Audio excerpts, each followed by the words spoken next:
How's it going, everybody? This is Critical, the history of pro wrestling, video games, and all the other assorted dumb bullshit we talk about.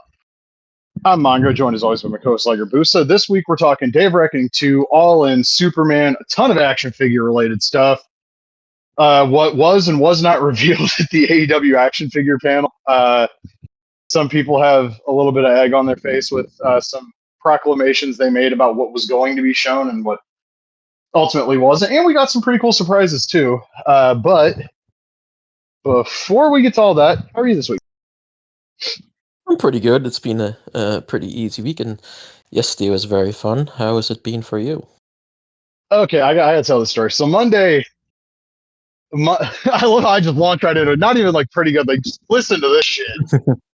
Monday, I hand off to the closer, and I'm like, cool, I'm gonna go home. Tuesday, I walk into the tape machine we use to like get the tape to pack boxes. It said "fix me" on it, and I was like, that's a really passive aggressive thing. You could just put like it's jammed. So I open it, and it's like super jammed. I'm like, what the fuck did they do to it?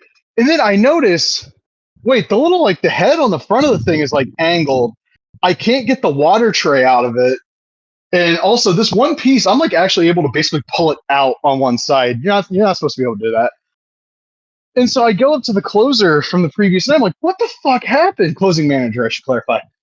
And she was like, oh, you mean the tape machine that she dropped on the floor? And I was like, oh yeah, that makes a whole lot of fucking sense. So the story that was given was the closer was trying to pull down bubble wrap and she knocked the machine off the shelf. Would you like to hear why I don't buy that for a fucking second? Sure. This machine has like the little rubber feet on it, and it's on like a flat metal shelf. I demonstrated for the manager because I had not moved the fucking machine. I demonstrated for one of the managers. I like fucking just dropped my fist on that machine as hard as I could because you can't break it any more than it already is. And the thing didn't budge. I went, now I could believe maybe she was able to do that if she suddenly turned 8 feet tall and green. But if I hit that as hard as I can and I can't budge the fucking thing, I'm not buying that. And also for it to be like sitting far enough off where you actually could like knock it off, it would have to be like 2/3 off. And at that point, you just look like an idiot because if it was that far off the shelf, why didn't you push it back before you pulled the bubble wrap down? And then review the security footage. That's what my cousin said yesterday when I told him. The next day, one of the girls who regularly works in the warehouse, she was like, oh, she's saying it's your fault because you left the machine too far off the shelf when you changed the water. Now, this is all very important. I hadn't changed the water since the previous Friday, which was July 4th, and I hadn't changed the tape in the machine in about as long. So, and also, I don't pull the machine out to change the water bottle. The water bottle is literally right there. You just pick it up and pull it off, and you just put it back on. If you've got to pull the machine out to change the water, like, I have all sorts of questions about your spatial awareness. So the assistant store manager shows up, and I'm like, hey, I just got to talk to you real quick about this. And then she introduced the more likely scenario, like, it got jammed. She tried to pull it out to fix it and dropped it. Right. And I was like, yeah, that makes a lot more sense than the bubble wrap story. And I mentioned it to someone on Friday. Neither of those stories make any sense if you're trying to get me in trouble. In fact, both of those stories just make you look like a fucking idiot. So, like, why would you just tell the truth and say you dropped it? It'd have to be, well, he did this. Like, how does that make any fucking sense? It doesn't. And yeah, review the footage and see me fucking around on my phone for the last half hour of my shift on Monday. I don't fucking care. It's so stupid. And like, I try not to bag on like people that are much younger than I am, but like this is a very common occurrence with a lot of my coworkers that were born, we'll say, after the year 1998. I just keep pushing that cutoff back for when I think people are just pieces of shit. It's crazy that it's crazy to think that we work with people born after 1998. You know, dude. Do you realize how crazy it was when I discovered the first coworker I had that was like not alive when Benoit Gate happened? Jeez. That's insane. Yeah. Yeah, it was like last year I was training somebody on my job, and I thought they were like a high school graduate because they're about my height. They looked a lot older. I was like, so you go into the college here, and they're like, oh no, I'm still in high school, and I was like, what? And they're like, yeah, I'm 16, and I'm like, oh my god, you weren't alive when Chris Benoit was alive. And the kid looked at me and was like, huh? And I'm like, don't Google it. For your own sake, don't Google it. And now it's like the kids that come in that are like high schoolers, they were born in like 09. If they're like 16, like where the fuck did the time go? Like I blinked and it was 2025. Like how did this fucking happen? Yeah, it's like But that. yeah, It's like that I gif was of Matt hoping. Damon where he's like normal age and then he turns old. Honestly, yeah. That's what I was thinking about when like even when I'm watching Stardom and it's like this person was born in whatever, and I'm like, Jesus Christ, how is that possible? I was very much hoping that person was going to be my closer at some point this week because I was going to be a really big dickhead about it, but also everybody I've talked to is like, yeah, honestly, you're not going to get in trouble for it. You didn't do it. Yeah. And I was like, yeah, that's fine. I have to deal with this person Tuesday morning, that's going to be a hoot because I got to be up at like 4 so I can be there at 6. And like one of the district bigwigs is coming in to see if we know what we're doing when we unload trucks. Spoiler alert, we don't. So that's going to be a hoot. And it's a good thing we're not recording next week. I would probably motherfuck everybody I work with and use names. I'm kidding for the person that was trying to stooge this podcast off to get me fired. That's a joke. Just to clarify. Yeah, actually, to mention, we aren't recording next week. I'll be gone all weekend. I'm going to an entertainment expo. Never been to one, so we'll see how that turns out. Well, hopefully that's fun. Yeah. So Day of Reckoning 2 launched August 29th, 2005 on the Nintendo GameCube. Home entertainment computer software playing device. I think that's the technical term. Developed by Ukes, published by THQ. Stop me if you've heard that before. Continues the gameplay style of the previous 2 GameCube WWE games. We're going to talk about the roster first, because if you're an RA baby, this is like, this one's for you. We have Batista, Big Show, Booker T, Bret Hart, Carlito, Chavo Guerrero, Chris Benoit, Chris Jericho, Chris Masters, Christian, Christy Hemme. For the love of God, can we please stop having people with Chris in their names in these games? Eddie Guerrero, Edge, Eugene, Heidenreich, Hulk Hogan, Hurricane, JBL, John Cena, King, Kenzo Suzuki, Kurt Angle, Mankind, Muhammad Hassan, Orlando Jordan, Paul London, Randy Orton, Rene Dupree, Rey Mysterio, Ric Flair, Rob Van Dam, Shawn Michaels, Shelton Benjamin, Snitsky, it wasn't his fault, I'm told, Stacy Keibler, Steve Austin, Tajiri, The Rock, Tori Wilson, Triple H, Trish Stratus, The Undertaker, and William Regal. For those of you counting along, that is 3 more characters than last time. Was Kenzo Suzuki wasn't in any of the SmackDown vs. Raw games, right? Nope. So this was his only licensed title. I mean, he was in King of Colosseum Red, but like his next one would be AAA, right? Yeah, he is in that game. Yeah, that's kind of interesting. What a odd combination of licensed appearances. So, fun fact: Kenzo Suzuki was my first opponent in this game. I beat him up with Batista. I had a doctor's appointment that day's like burned into my brain because it was a day that ended in Y. I was a teenager. My mom and I were being shitty with one another.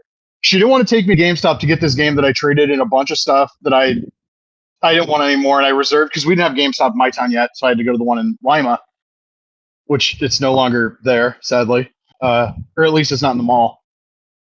So, like, had to have an argument. She stops off at Kmart to see if they have the game because for some reason buying the game there seems to make more sense. I don't know. Mom didn't want to be in the car with me all the way to Lima.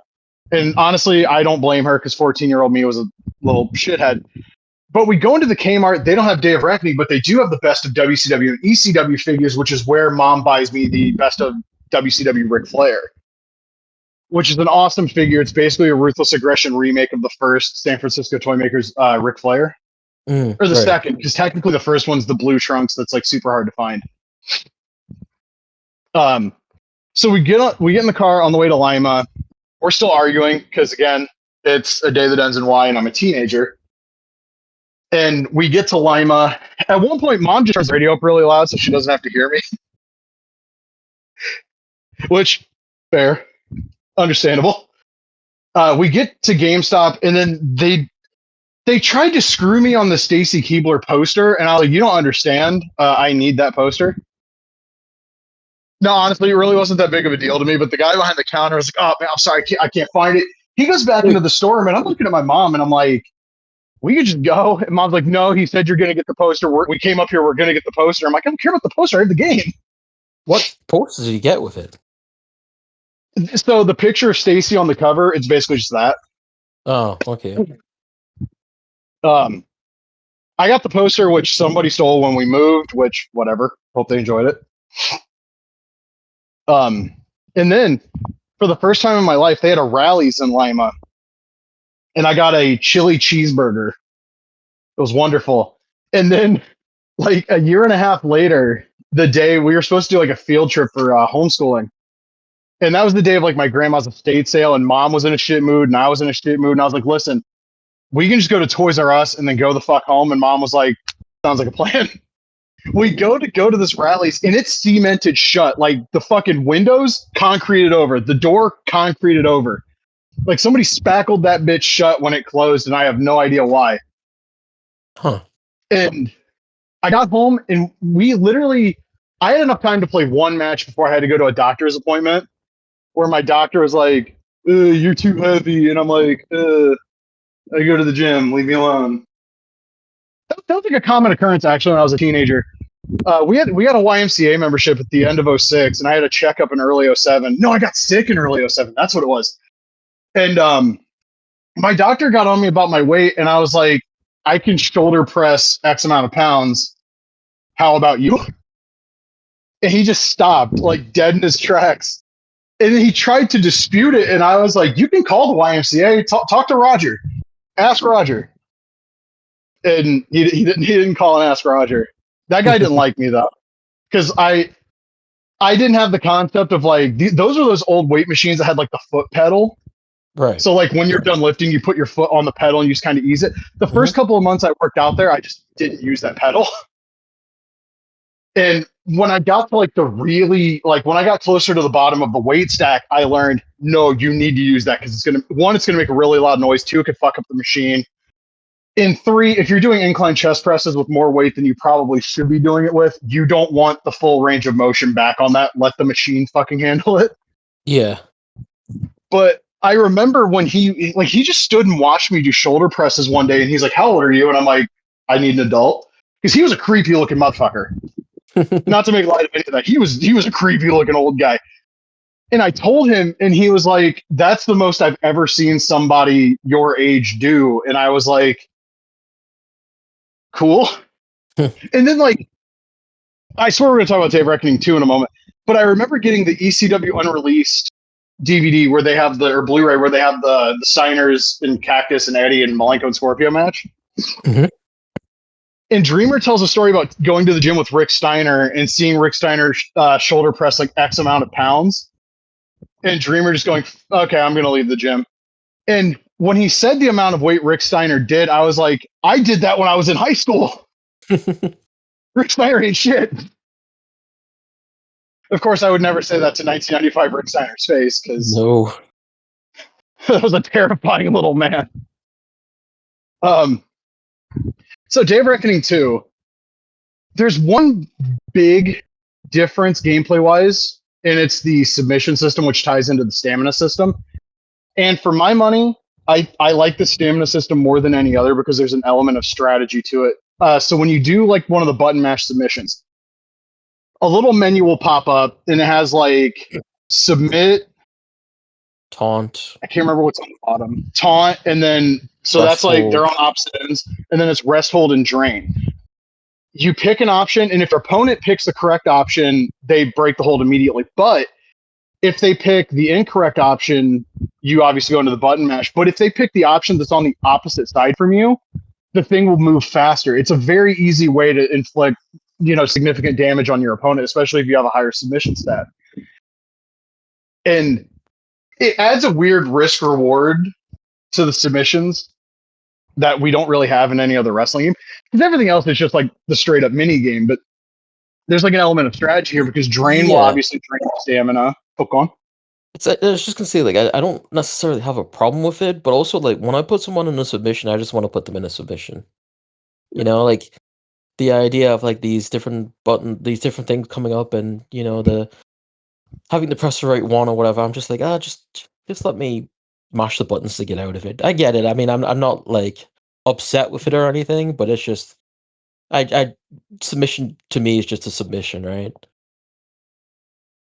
I like the idea of being able to do like the rest hold and regain some stamina because that game doesn't have like the really shitty stamina system of like SmackDown. It's a lot more fair. But Right. also, if you're playing as somebody like Shelton Benjamin and you're doing a lot of moves, your shit's going to drain really quickly. Or if you're playing as one of the bigger guys, it can drain very quickly. Hmm. So, like having that option there instead of like being able to do damage while regaining stamina instead of just having to stand there holding Z or just standing still to regain stamina, I like that. I also like the idea of having the taunt option there. There's a lot of really interesting, in the drain option is cool too, but like matches are so short in this game that like milking your opponent's stamina really isn't gonna matter that much unless you're Right. playing against a human opponent. Then matches can obviously go a little bit longer. But other than that, the gameplay is very much the same as Day of Reckoning 1, which is not a complaint. That game plays great. Great collision Yeah. detection.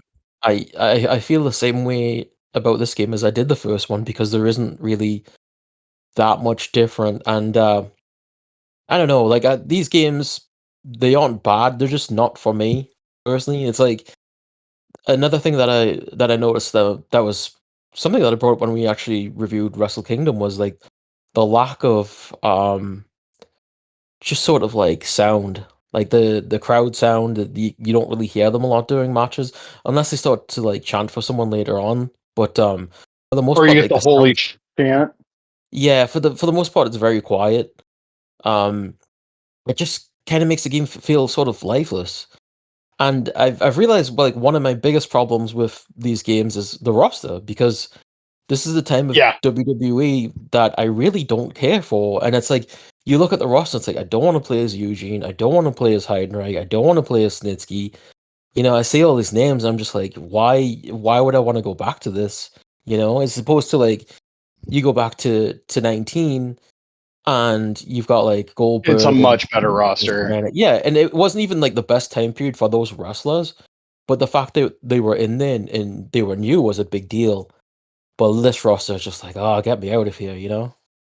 In fairness, also, like they still gave Scott Steiner the moveset like he was peak Scott Steiner, Goldberg, like Right. Goldberg That's true. too. Yeah. Yeah. That was like one of the things about those games is like maybe not the most accurate movesets, but like Scott But Steiner fun. sure goddamn felt like playing Scott Steiner. Yeah. Um, but no, the roster is a big reason why I'm way more likely to revisit Day of Reckoning because that roster is a little bit better. It's The roster also here, this also plays into my thing regarding SmackDown versus Raw. Why I get so many of those titles confused is because like I don't really care for that time period. So yeah, when it's like it's all that's why it's so jumbled in my mind. it's such a shit period of. There's still good matches occasionally, Yeah. Sure. Yeah. but yeah, I can't stand SmackDown '06, and the roster is a huge part of why. Yeah. Honestly, my nostalgia for like '06 and '07 literally is just me and my friend doing dumb shit in GM mode. Those games are Mhm. not fun to play. The roster does not. The Legends roster in those games is really nice, but like moveset's still not great. This game's roster is not good. Again, this one's for the RA babies. If you're like an SVR06 fan and you've never played this game, you're going to have a million people on this roster. Or like, you're going to have like 38 people on this roster from that time period that you'll probably enjoy. I did like having kind of the evolution, haha, of the OVW crew from the first game. Because Right. like, we didn't talk about it last week. The overalls in Day of Reckoning 1 are fucking brutal. Like, Shelton Benjamin's got like a 68. The Yeah. legends basically all have like 70s, except I think Brett has a high overall. And so like you've got Randy Orton post world title run. This is the first like GameCube game and the last GameCube game after Cena and Batista both got coronated, so they're much stronger than they were in the previous game. And it's it's cool to see that kind of like progress. But also, yeah, you get fucking Heidenreich and you get Snitsky and you get Eugene, and it's just like Muhammad Hassan's here. It's his fucking video game debut. He only gets 2 of them, and he's already off TV. He's gone at this point. Yeah, And when you go through it, it's like I'm so limited as who I want to play as. You know, it's like even like the current WWE games, like there's a lot of people on like the main roster I have no interest in, but like they've still got the number of legends, right? And that's something that's missing. There isn't that many legends in this game. no, it's like 5. It's Austin, Brett, Mankind, Austin, Brett, Rock, Mankind, Steve. Yeah. One thing I will say in terms of people I could play as in this game and have fun, like it literally is just I know it's a bad thing to say, but we got Benoit, we got Eddie, we got Angle, we got Batista, and Randy Orton and Rey Mysterio. Like it's all the guys I would play as in fucking Day of Reckoning, and also they're basically all in 19 too. Yep. So yeah, the roster is a big part of why I don't revisit this game as much. But also, Paul London's a lot of fun to play as in this game. That was like one of my favorite guys when this game came out. And like, oh, you get Hogan too. I didn't say Hogan, did I? Yeah, that's right. When we were talking about the legends. With the bandana fucking glued on, and it's like Python Power bandana too. There's 2 versions, right? Isn't there like current and classic? I didn't unlock them, but oh no, it's yellow Trunks Hogan. Oh, okay. Current Hulk's in 06. He's like the default unlocked legend. So before we talk about the story mode, which I hate, I hate it so much. The graphics in this game are fucking amazing. This game looks better than SmackDown 06. The lighting is ridiculous. Like every little bit of power they could have gotten out of the GameCube, which was very underrated in what it could do, they squeezed every last drop of juice out of this fucking thing. Yeah, it looks really nice.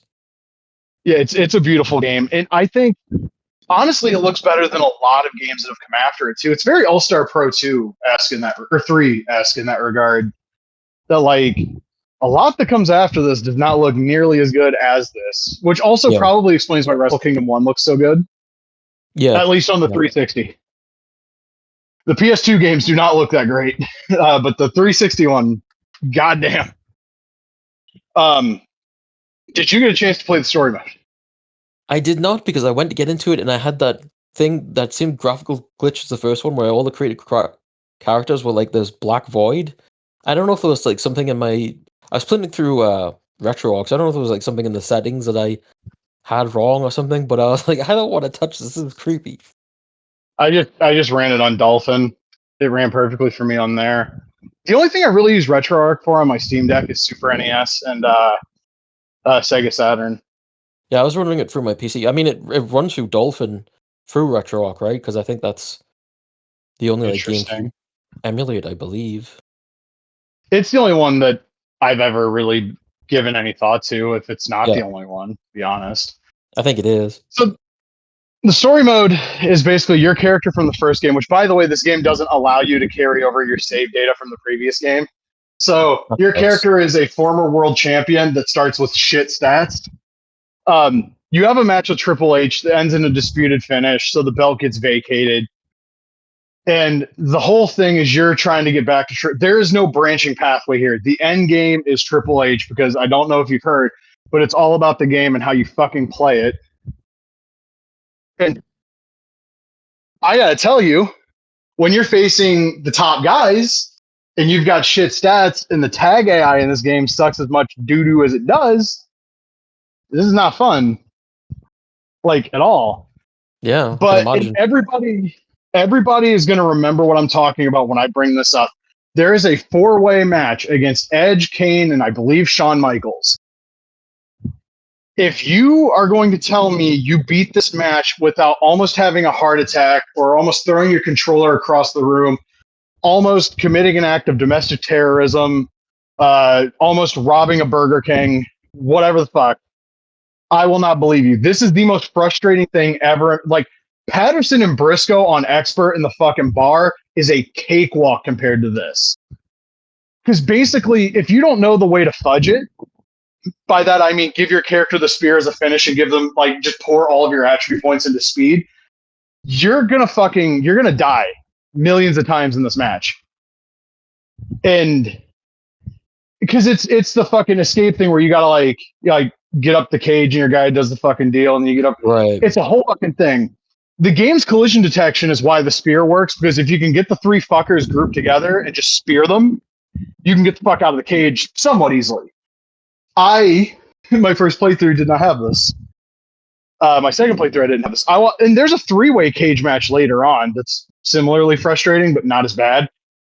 I don't know why they did this. I also hate the idea of use a created wrestler, but you can't actually stat them out. Like, for Day of Reckoning 1, it makes sense because you got to go through developmental. If my guy's supposed to be a former world champion, why don't you give me like 600 fucking or 800 attribute points? Yeah. And let me feel like a fucking world champion? Because at that point, it's the grind of the story. It's not the grind of the story plus making sure your character is adequate for the fucking characters you're fighting. Also, like, So that, we've talked about it before, but cage matches aren't really fun in wrestling games to begin with. But having a cage match with three other people or three other AI opponents, like, no thank you. yeah, it's dog shit. Thankfully, you only have to play through the story mode if you want to unlock The Rock and Hulk Hogan. Mankind, Steve, and Brett, they're all unlocked just by playing through. I think it's like 5, 10, and 20 singles matches in exhibition, which, given the gameplay, very easy to do. I unlocked those three guys like the first time I really got to play the game when I got home from the doctor's office. I sat there and played the game for like 4 hours. I was just like, this game's great. And I played the story mode. And my mom was like, listen, you should probably, like, I was like red-faced, pissed off at one point. Mom's like, turn that fucking thing off for a little bit. I was like, you don't understand. Dude, you're lucky you didn't play the women's Money in the Bank in 2K25, because holy shit, that was fucking terrible. Yeah, the showcase stuff last year broke me. Take opponent to the northeast corner of the ring. Fuck you. Just fuck off. But yeah, very frustrating story mode. And honestly, when I beat the game, the only thing, like, as a kid, it was like, cool, I unlocked Hulk Hogan, which obviously in 2005, you can think that. 2015 afterwards, no, that's a bad thing. Fuck Hulk Hogan. But like, it didn't even feel like when I beat Undertaker at the end of Day of Reckoning 1 and I unlocked Brett in the Austin ATV entrance, I remember as a kid, that was like a moment of catharsis. Like, the story built to this one match that if you're not smart with your attribute point spending, it can be a bit of a daunting task. Even if you are statted appropriately for it, the AI is still going to make sure you don't have a fucking easy time. Beating the game now, I felt the same as I did 20 years ago, Day of Reckoning 2, that is, where like, this was a grind and all I got was Hulk Hogan. The story does not feel like it has like a satisfying conclusion. I had to level. I had a former world champion that I had to level up to being a world champion again. And there's not even like a storyline reason for why your stats are fucking lowered either. You're not like crippled by evolution or anything. Like, you're just fucking, you're a good guy. No, and it just felt so, I don't even know how to put it, man. Like, it felt so perfect fucking metaphor for like, this game should have been called Mania 21, because when it's over, you're like, I got what I wanted, but fuck, that kind of sucked. Yeah. Like, I'll also say this: the creation suite is still very good. That's like one of the strongest points for the GameCube games against the SBR games. The creator wrestlers in these games looked way better. They looked way more like the in-game models. They don't have all of the Japanese movesets in this game that they had in Day of Reckoning 1. But also, remember, SmackDown 6 also removes most of the outside WWE movesets as well. Mm-hmm. They add the Samoa Joe and AJ Styles ones, but, like, you know, I'm sure they snuck those in. Match types are all the same. So, like, I love the Hell in a Cell. It's big. It's massive. You can fight outside. I'm not crazy about breaking the walls. Like, I think it's funny. but like breaking the wall to get out. Like, I mean, they actually started doing that after this game came out. Ugh, I wish they would. I mean, that's still what you do now, and I wish they. Wasn't there one game that you just had a door that you could just kick open? Was that Yeah, like? that was like SmackDown shut your mouth through like whenever they changed the Hell in a Cell. Why did they have to change it? It just. You should be able to do both. You should have the option of like breaking the cell, or just walk through the door. In the current games, you try to line it up, and you always like it's weird because the controls feel very strange when you're on the outside of the ring, and sometimes it can be annoying trying to break through the cell. Just let me go through the goddamn door. God damn it. Yeah, that's. I think Brian Williams might have been interviewed about it, and it's like, well, they don't get outside the cage so easily in real life. Okay, this isn't real life. And miss me with the idea of we're making a simulation game. Wrestling's a fucking work. Yeah. You can do whatever the fuck you want in wrestling. I don't want to hear like, oh, it's a simulation. This is supposed to be realistic. Fuck you. Wrestling's not real. Also, like, don't they spend a lot of time on like top of the cage in like every match now? It's like you should have the option of just like instantly going outside, really. Yeah. I mean, the fucking second one starts on top of the cell. Yeah, Give exactly. me the Yeah. option in like the match options of where I want to start the fucking match at the very least. That'd be cool. Yeah. Like, give me like the ability to set a custom waypoint. Give me the ability to just have like an arcade Hell in a Cell where like you can kick the door open and fucking freely fall off the top like the good old days. Yeah. But yeah, I think Day of Reckoning 2 is a good game. I don't think it's as good as the first. I'll say that. I think Day of Reckoning 1, even with the stamina and submission system with 2, I think 1 is a much more fun game to play. 2 is absolutely a better looking game, but I play my thing is I wish 19 had the submission system from Day of Reckoning and the momentum shifts. It's like the only thing I would change. Mm. And honestly, part of what I wish the other two games would have is just keep the lighting system from 19. Even though I do think like 1 and 2 look amazing, I think about the way that like Brock and Goldberg and Steiner look in 19, and they just look so fucking cool. Yeah. Like I said it on the 19 episode, but like 03 when we had like 2 actual Aki games and then like Ukes really trying on that one, it was a wonderful time. Yeah, I mean, if it was, in my personal opinion, out of the 3, I'd stick with 19 because of the style and because of the roster. And as I've said, like I've talked about them before, but like the DOR games have just never been my thing, and that went into Wrestle Kingdom as well. But 19 is with the graphics and the roster. It's like that's something that I could go back to, and it's a controversial opinion because people really like Day of Reckoning. But yeah, I was never big on those games. I think the roster plays a big part in it. I would be more likely to Sure. revisit Day of Reckoning 1 than 2. And that would just be like, there's a bunch of the OVW guys in 1, because like the Yeah. Bashams aren't in this game. Unfortunately, Eugene is, because God forbid we just get Nick Dinsmore. But yeah, 19 would be the one I would be the most likely to fucking revisit, because it's got Goldberg, it's got Brock, it's got the most interesting looking version of Shawn Michaels. I know Van Damme's moveset doesn't change, but I still think 19 is the most interesting execution of him. And also, we talked about it on the episode. Like, I have so much nostalgia for the first footage of Mania 19, and just that was, I think, the first wrestling game that like seen like without getting my hands on it. That might have been the first wrestling game I ever saw where I was like, that game's gonna be awesome, and it was. It's just got style to it. It's something different. It feels like the way I'd put it too is like it feels like a GameCube game. Yes. To me, when I think of GameCube, I think of stuff like Beautiful Joe, and even though like Ultimate Spider-Man was on like other consoles, I believe it was on the GameCube too, right? Yep, that was the console version I actually had.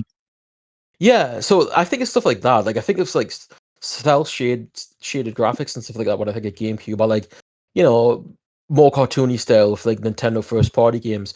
So I think in that sense, like 19 feels more like a GameCube game, while the other games you could imagine would be on like a PS2 as well. And eventually that engine made it over there with Wrestle Kingdom. So yeah, I think it just feels more suited for the console itself, and I think that helps as well. Agreed. Also, like I've said it a bunch with Wrestle Kingdom, there's a novelty factor to those games that wears off very quickly. Yeah. Like, if you were a hardcore import gamer, there's like, other than the somewhat updated rosters versus like Fire Pro R, there's zero reason to fucking touch those games. I think Like, it's interesting to revisit the second one just because of the legends that are in that game. Like it's the first appearance of Onita since the actually Token Ratsuden 4, and like the only licensed appearance of Hayabusa, and you've got like Abdullah and the Sheik and Dick Murdoch. yeah, well, this crazy legends roster. So sometimes it's fun just to go back and see those models and how they fitted them into the game. But then when the actual match starts and there's like no sound, I start to fall asleep. So Also, a couple of things we didn't get around to mentioning with Day of Reckoning 1, but I want to mention real quickly. That game has like actual music in it. You get Bring the Noise by Anthrax and Public yeah. Enemy when you start the game, which always tripped me the fuck out because like I associate that song with Tony Hawk's Pro Skater 2. Yeah, exactly. You also get Breaking Benjamin Firefly, which is in SmackDown vs. Raw. You get Polyamorous by Breaking Benjamin as the Legends theme. You get the Bone Cracker, boo boo doo boo doo boo doo boo doo. Yeah. Yeah, I don't know what that song is. There's Chasing After by Tantric. There's a couple of songs by the Swollen Members, that's a dick reference, haha. And then there's that Falling Apart song by Zebrahead that is like burned in my brain forever because of this game. I love that song. It's a very early 2000s soundtrack. Oh, it's 2004 as fuck. Yeah. Early to mid, yeah. Also, I'll say this on note of the legends in that game. There is no better video game version of any of those guys. Like, obviously, Beefcake's not in that many games, and you really won't want to play as him, really. But, like, that's a really good representation of him. It's a great representation of Greg Valentine. Andre is awesome in that game. He also looks great in that game. Brett is fantastic in that game. And for my money, if you want to play as Roddy Piper in a wrestling game, that is the best version of him by fucking far. And having said that, like, 3 of those guys have Aki counterparts. I actually think that DOR1 does them a little bit better. Piper especially because the punch combos, and they have the punches in the corner and shit. Right. It just feels like you're playing as Roddy Piper. And I know, like, Revenge Roddy Piper is awesome. He's got the little hop from the Starcade 96 promo, but I like the Day of Reckoning 1 Piper. That feels like the definitive, like, 80s Roddy Piper in a video game. Yeah, I think I agree with that because I did play as him and I thought it was a good representation. Definitely better than the stuff you get these days, for sure. Yeah, well, the way I've begun to look at the 2K games is like everybody's just a Fortnite skin. True. Like, there's no effort. And this is funny to say given the New Jack stuff, but like, there's no real effort to make Roddy Piper play like Roddy Piper. Bret Hart is not going to play like Bret Hart in any of these fucking games. Oh, no.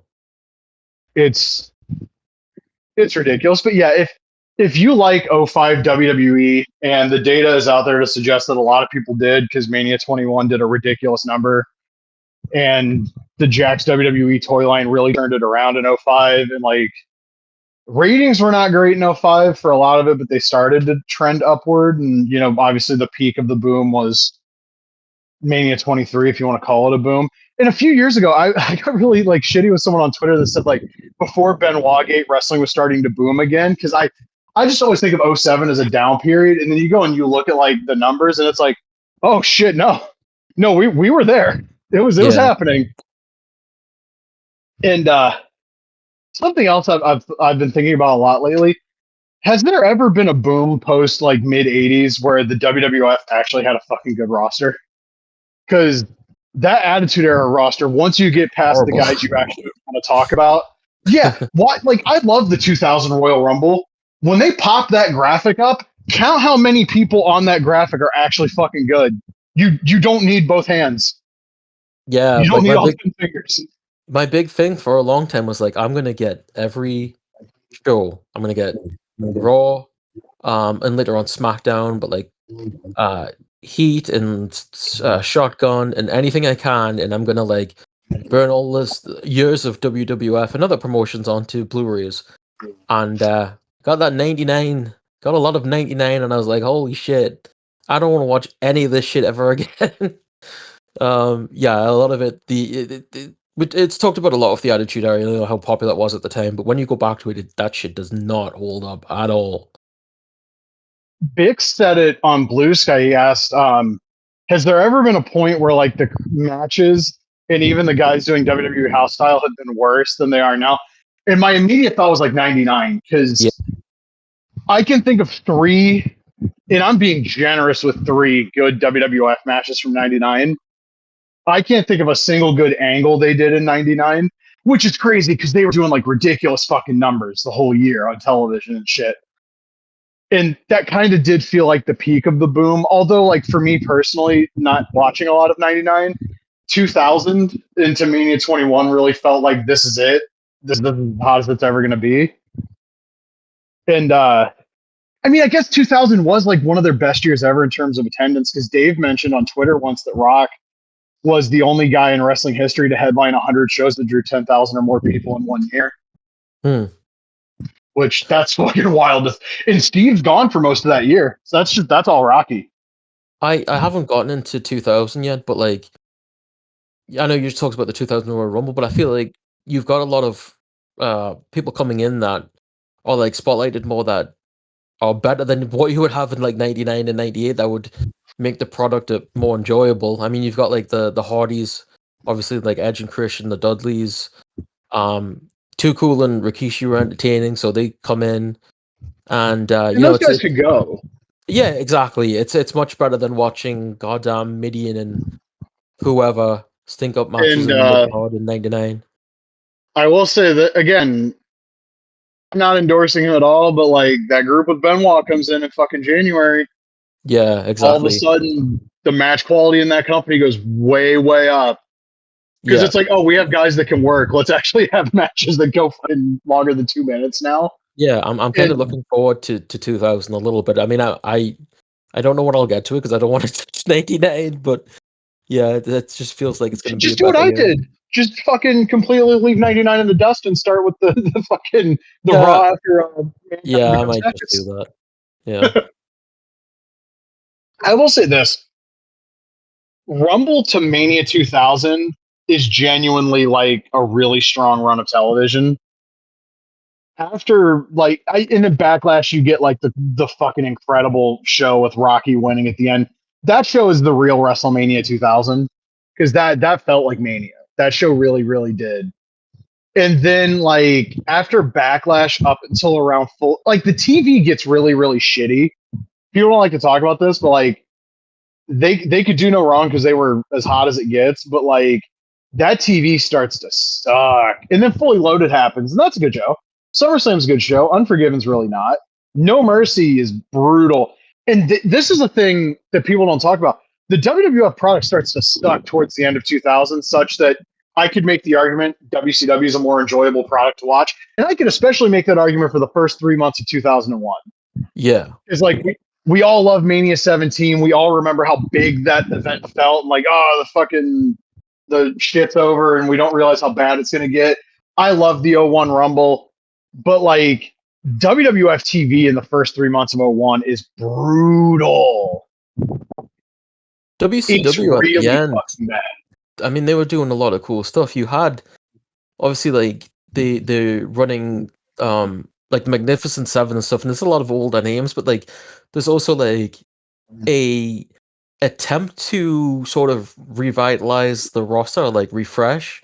And you had names coming in, like you've got more focus on like the cruiserweights. You've got like AJ Styles and Air Powers coming in. You've got Easy Money.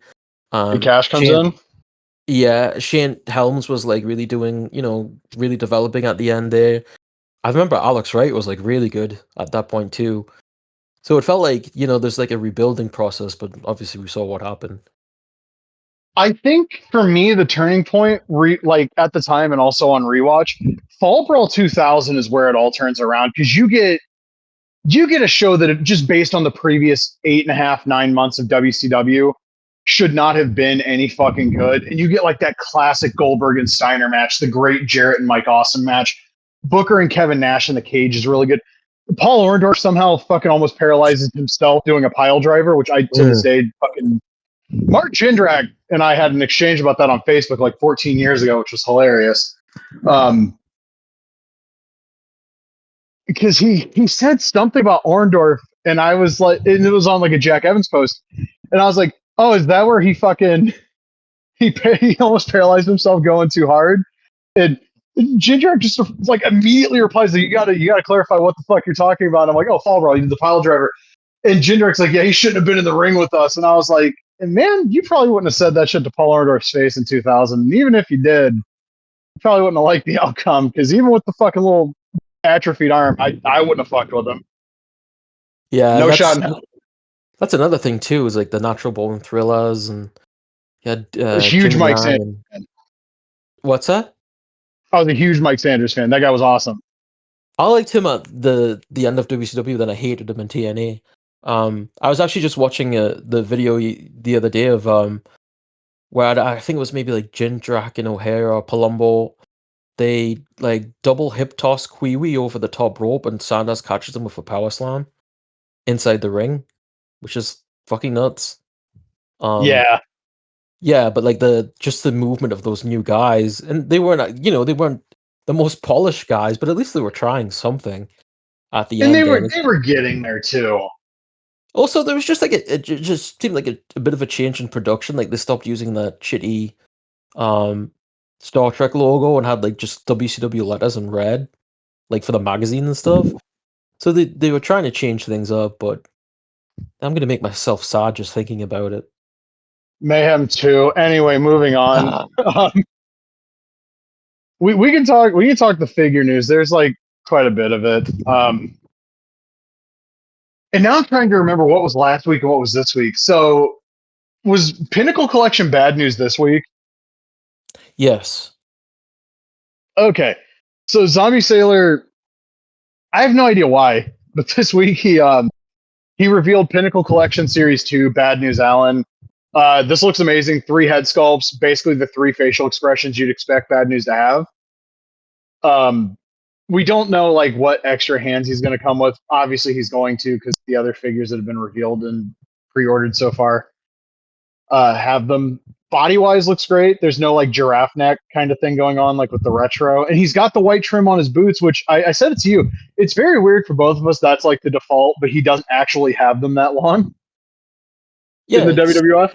It is funny because that's the only boots like I can remember him wearing at all.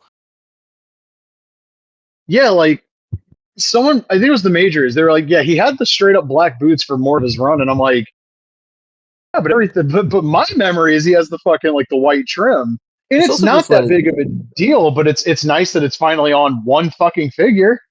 I think too is that it stands out in his attire just to have that bit of it's like the same attire that I think of when I think of Takao Omori, because he wore like almost the exact same thing. Yeah, and it just helps it stand out when you've got those white boots. But yeah, it is what it is. It's a very cool figure. I'll be getting it. God, where do we go from here? Oh, grapplers and gimmicks. Mitch is doing a Friar Ferguson. Yes, yeah. Do you, bro?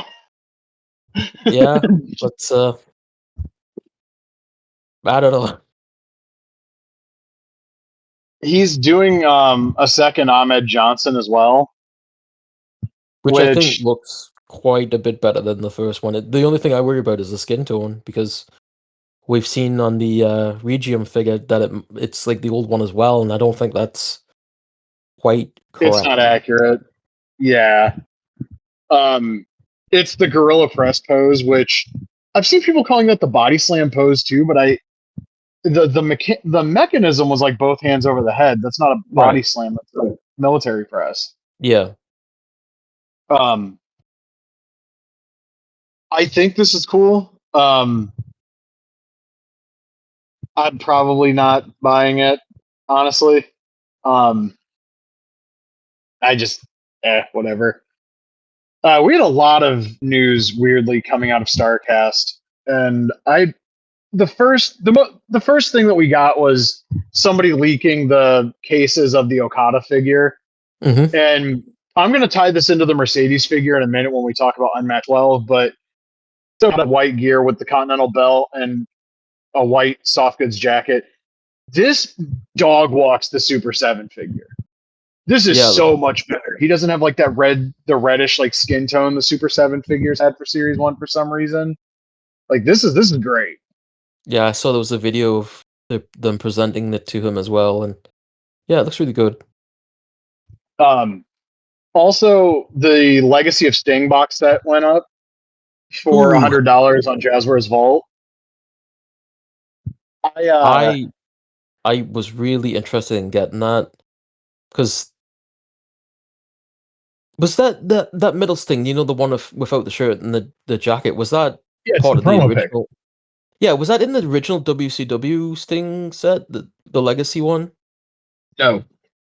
No, okay. But anyway, like I was super interested in getting it. And of course, I added it to the cart, and without shipping, it was like $140 Canadian. I was like, no thanks. Yeah. Yeah. It sucks because those figures are really cool. Like that promo pick one is excellent, and yeah, that one's gonna be a pretty penny when it does come out. The Surfer Sting one's interesting because, and I'm sure he did wear this. I have no memory of when. Yeah. WCW Worldwide. I know you're gonna listen to this. Fucking tell me what this is from if it's something he actually wore. I saw some complaining that like the inside of the trench coat on Sting is like the promo pick one is white. I get it, but here's my counterpoint to this. That material means it's likely not going to stain the figure. I'll sacrifice accuracy for that because staining has been a monumental problem with Jazzwares AEW. Did WWE or Mattel ever make a like 99 Sting with like the shorter hair? They have a basic. Like the white boots from the DDP match. Right. Yeah. Yeah, I was trying to think. There's a basic of that, but he's got the same head as Starrcade 97 Sting. Sting had like so many like weird like one-off attires and shit because like I was looking somebody made a creation the other day of and it was like the Bound for Glory 06 gear, which I only thought he wore once. And it was a mod for 2K, and the mod has like him in a t-shirt, and I was like, when did he ever wear that? And then they provided like a render, and it's him in a shirt with that gear, and I was like, I don't ever remember him wearing that gear more than once from Bound for Glory. And then you see that promo pic, and it's like Sting never wore that, you know, in an actual match. And then I think like it was like Mayhem when he wrestled. I think it was Bret Hart. I think he did wear those pants, but was wearing a shirt as well. So he just has like these weird one-offs, like, or like maybe he wore like twice that you just don't think about. It's like, oh shit, he did actually wear that stuff. Yeah, he does have a lot of like offbeat ring attires. I love this box set. Yeah, it's really cool. I don't love the book style packaging because I feel like over time that shit's gonna probably not hold up super well, even if you take care of it. This is gonna look sweet on my fucking shelf though. Open or closed, it doesn't matter. They also released singles figures of the Briscoes, and that one like factory thief Chinese seller had the Mark Briscoe figure up with the gas mask, but that's with Jay, which makes more sense. Yeah. Mark has a vest that says top 5 dead or alive on the back, which I had a shit-eating grin when I saw that. These look awesome, but I already have the dog collar match 2-pack. And if they're going to make more Briscoes, I kind of want like 2000s Briscoes, which I understand is a touchy subject because of the Confederate flag. Right. They did have the black and silver version of that attire, which I didn't even realize. I realized it had the X. I didn't realize it had the stars in it until like years later when I actually like looked at promo pictures. I think you could probably get away with taking the stars off of that, like how they did the Freebird Michael Hayes back in no, they took the bars off that. They left the stars on. Regardless, I think there's a way to do that attire, or like do the Apollo Creed shit like they wore in Noah. Yeah, that would be really fucking cool. But I really want like 07, 06 Time to Man Up Briscoes. And again, I understand they wore the stars and bars, but they also wore other shit. You do not have to do those. But these look great. I mean, that's one thing about those like ROH figures. Very few of them turn out not looking really good. It's very strange how much effort appears to go in that line. Mm. Like those Mark Briscoe heads are really good. This Jay Briscoe, I'm pretty sure, essentially is just the Figures Toy Company figure with way better heads in terms of the attire. I feel like I also should just note top 5 Dead or Alive, hands down. And then later that day, I think as I was coming home from work, we saw Unmatched Series 12, which is a 5-figure wave now. And what I'm about to say is very important to this particular wave. When these were revealed, all of these specific attires, I'm pretty sure, are what ended up on the actual figures, including the Kenny Omega that was originally slated for this set that got released as a Walmart exclusive. Right. So we do have Ric Flair, both as a regular and a chase. And it's also worth noting here, this is pre-83 Ric Flair. This is like feathered hair, like very early 80s, late 70s Ric Flair. Default version, red trunks, yellow boots, red and white knee pads. He has the red robe that you saw in like the picture of him that they had when they revealed the lineup. The chase is like the blue Nature Boy trunks that has like the butterfly on them, which I thought Jax did, and they kind of did, but they didn't have the butterfly there. It's just like 2 stars. So this is a new attire that's never been done. The robe, however, that's released on this figure was on the Classic Superstars 9 Ric Flair. I realize I sound like an insane person right now. It's fine. These renders look really good. I assume at Comic-Con, since these are shipping in August, we're going to see them in plastic. So hopefully the renders are an indicator of what the figures are going to look like in plastic. Also, we're getting like Death Jitsu t-shirt, John Moxley. Cool. Should also be noted, it looks like they are using the legs from the Supreme, which I think they should, because that corrects a lot of the height problem with the AEW John Moxley figures. Also, the heads are being reused, which is fine. Those are good head sculpts, so no complaints. We got Roderick Strong, which render-wise, this looks really good. Curious to see how that head scan looks in plastic, because from the render, it's a dead ringer. For Roddy, we got Juice Robinson, who came back looking like the long-lost fucking Rotunda child yesterday. Talk about that more. Again, render looks really good. The attire looks like super high deco, so hopefully that is how it ends up turning out. And then last and not least, Mercedes Moné. Now, this is relevant to the Okada figure because the render we saw of this Mercedes is 1-to-1 the Shop AEW exclusive that they just charged $50 for. Oh, nice. The difference here is you're not going to get the really nice, elaborate soft goods, but I think to a lot of people, if they would have just known this is what was coming, they would have just been like, yeah, because this is going to be $20 if this line hits retail. You didn't have to spend the $60 after shipping. Yeah, that's real scummy. Yeah, it's very shitty. And also, we just saw them do this with Swerve. Granted, the exclusive Swerve's in a different attire, but like you just took soft goods off of a figure to give it to a fucking limited number exclusive. Little lame. And also, Okada's in that next Unrivaled series that they already had pre-orders for on Walmart.com. Do we want to start placing bets on if it's just going to be the Shop AEW Okada without the jacket? It could be, yeah. I mean, I would hope that they would just do the black attire, but to have something different. But based on those other ones, Chase like variant. What's that? Chase variant. Yeah. Knowing Jeremy, I saw people saying the Okada head looked like Toru Yano, and I was like, that feels like we're saying all Asian people look alike, because that doesn't look like Yano at all. That is very clearly Okada. That's a weird one, yeah. Like that's very clearly that fucking like smug little face Okada makes. Like it literally looks like the picture of him on the box. But I'm gonna be getting the Flair because like that figure looks awesome if it turns out anywhere near as good as the renders. And also, I feel really stupid for missing out on the original Surfer Sting because I kept being, I'll get it next week. It'll come back around. I'll get it next week. And then Ringside's last like stock of that just fucking like went. Don't really want that to happen with the Flair.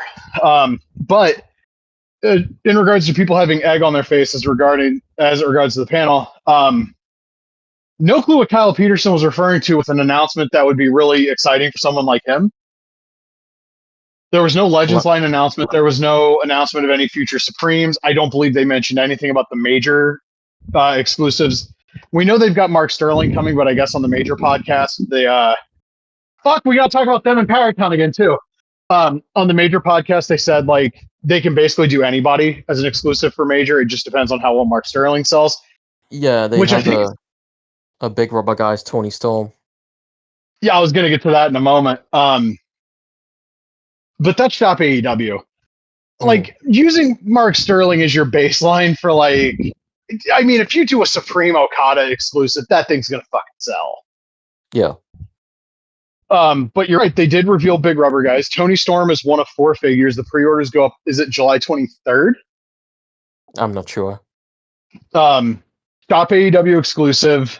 The Tony Storm drawing is really cool. It's the one promo picture of her that it was on one of the All In posters at one point. There are 2 very, very exciting possibilities with this line, and I need them to do them. Surfer Sting and Owen Hart. Yeah, that'd be very cool. Now, granted, give me Shibata doing the grappler pose, give me an Okada, give me a Kenny, give me an Ospreay, give me a Swerve. Samoa Joe would probably have the density of the King Kong Bundy LJN, and I would be super happy. But, like, I mean, Sting showed up at their panel. So, like, come on. We need this. And Owen just feels like such a dead ringer because it's a Shop AEW exclusive. And where's the Zombie Owen exclusive to? Pro Wrestling Tees. So, I mean, man, big rubber guys Owen, especially if they do like, you know, early 90s New Japan Owen, or if they do the blue and orange Bret Hart style gear Owen, God forbid King of Hearts Owen, it would be very, very hard to turn those down. Yeah. And like Surfer Sting, you could do multiple different like colorways. You could do multiple different poses. Like you don't need to really do the Galoob Sting. You could do like whatever pose you want with that thing. It would be really, really cool. There's a lot to be optimistic about, weirdly, with the AEW stuff coming out of this, because we know that the regular line is continuing. I'm assuming Comic-Con will see some more. There's going to be a Jazzwares panel. I'm almost certain of that. And I'm assuming during the Walmart Collector Con thing that might be when Supreme Ospreay hits pre-order. Makes sense. But if they're going to go online only, I think they'll make the announcement at Comic-Con. We know Kevin Von Erich has like a Legends deal type thing with AEW. So, I mean, if we're going to get a figure of him, it makes sense for the Luminaries line. But also, my super hot take is if you're going to do a Classics line, split Luminaries off from Unmatched and just have Luminaries Collection Series 1. We already got a Kevin Von Erich with the Iron Claw. That's the only one you need. Oh, that's fair. That was a really good figure too. Just it'd be tiny. funny putting the Zac Efron figure next to an actual Kevin Von Erich. I think somebody did that with the Mattel one. Oh, did they? Okay, yeah, that makes sense. I want to say somebody did that on Instagram, and I was like, God, it's so tiny compared to the original Kevin. I still have that figure. Shout outs to Kmart. They had that whole wave on clearance after Christmas that I went over there. And Mom and I went to Kmart just to like see what they had. And that year, Mom was really like, I haven't gotten you anything for Christmas in a couple of years. And I saw the Von Erichs, and I was like, well, they're $7. And Mom was like, we'll get them. Do they have the other guys in the set? And then I found the Warrior and I found the Eddie. I got the Pride 2000 Grand Prix for $5. We spent like $50, and I walked out of there with a stack of shit that was like half the size of my fucking body. It was amazing. Nice. Didn't even put them in bags. It was great. Actually, I think the Pride Grand Prix we put in a bag. But the others, I got like the Defining Moments Survivor Series '96 Undertaker for like $8. The thing retailed for God. 30. Yeah, that Kmart was like, we want this shit out of here, bro. Latuni revealed some shit this week, did he not? Yeah, he revealed the Randy Savage LGN promo picture of where he's inside his robe. He's got all the Savage LGNs. Oh, from the commercial. Yeah,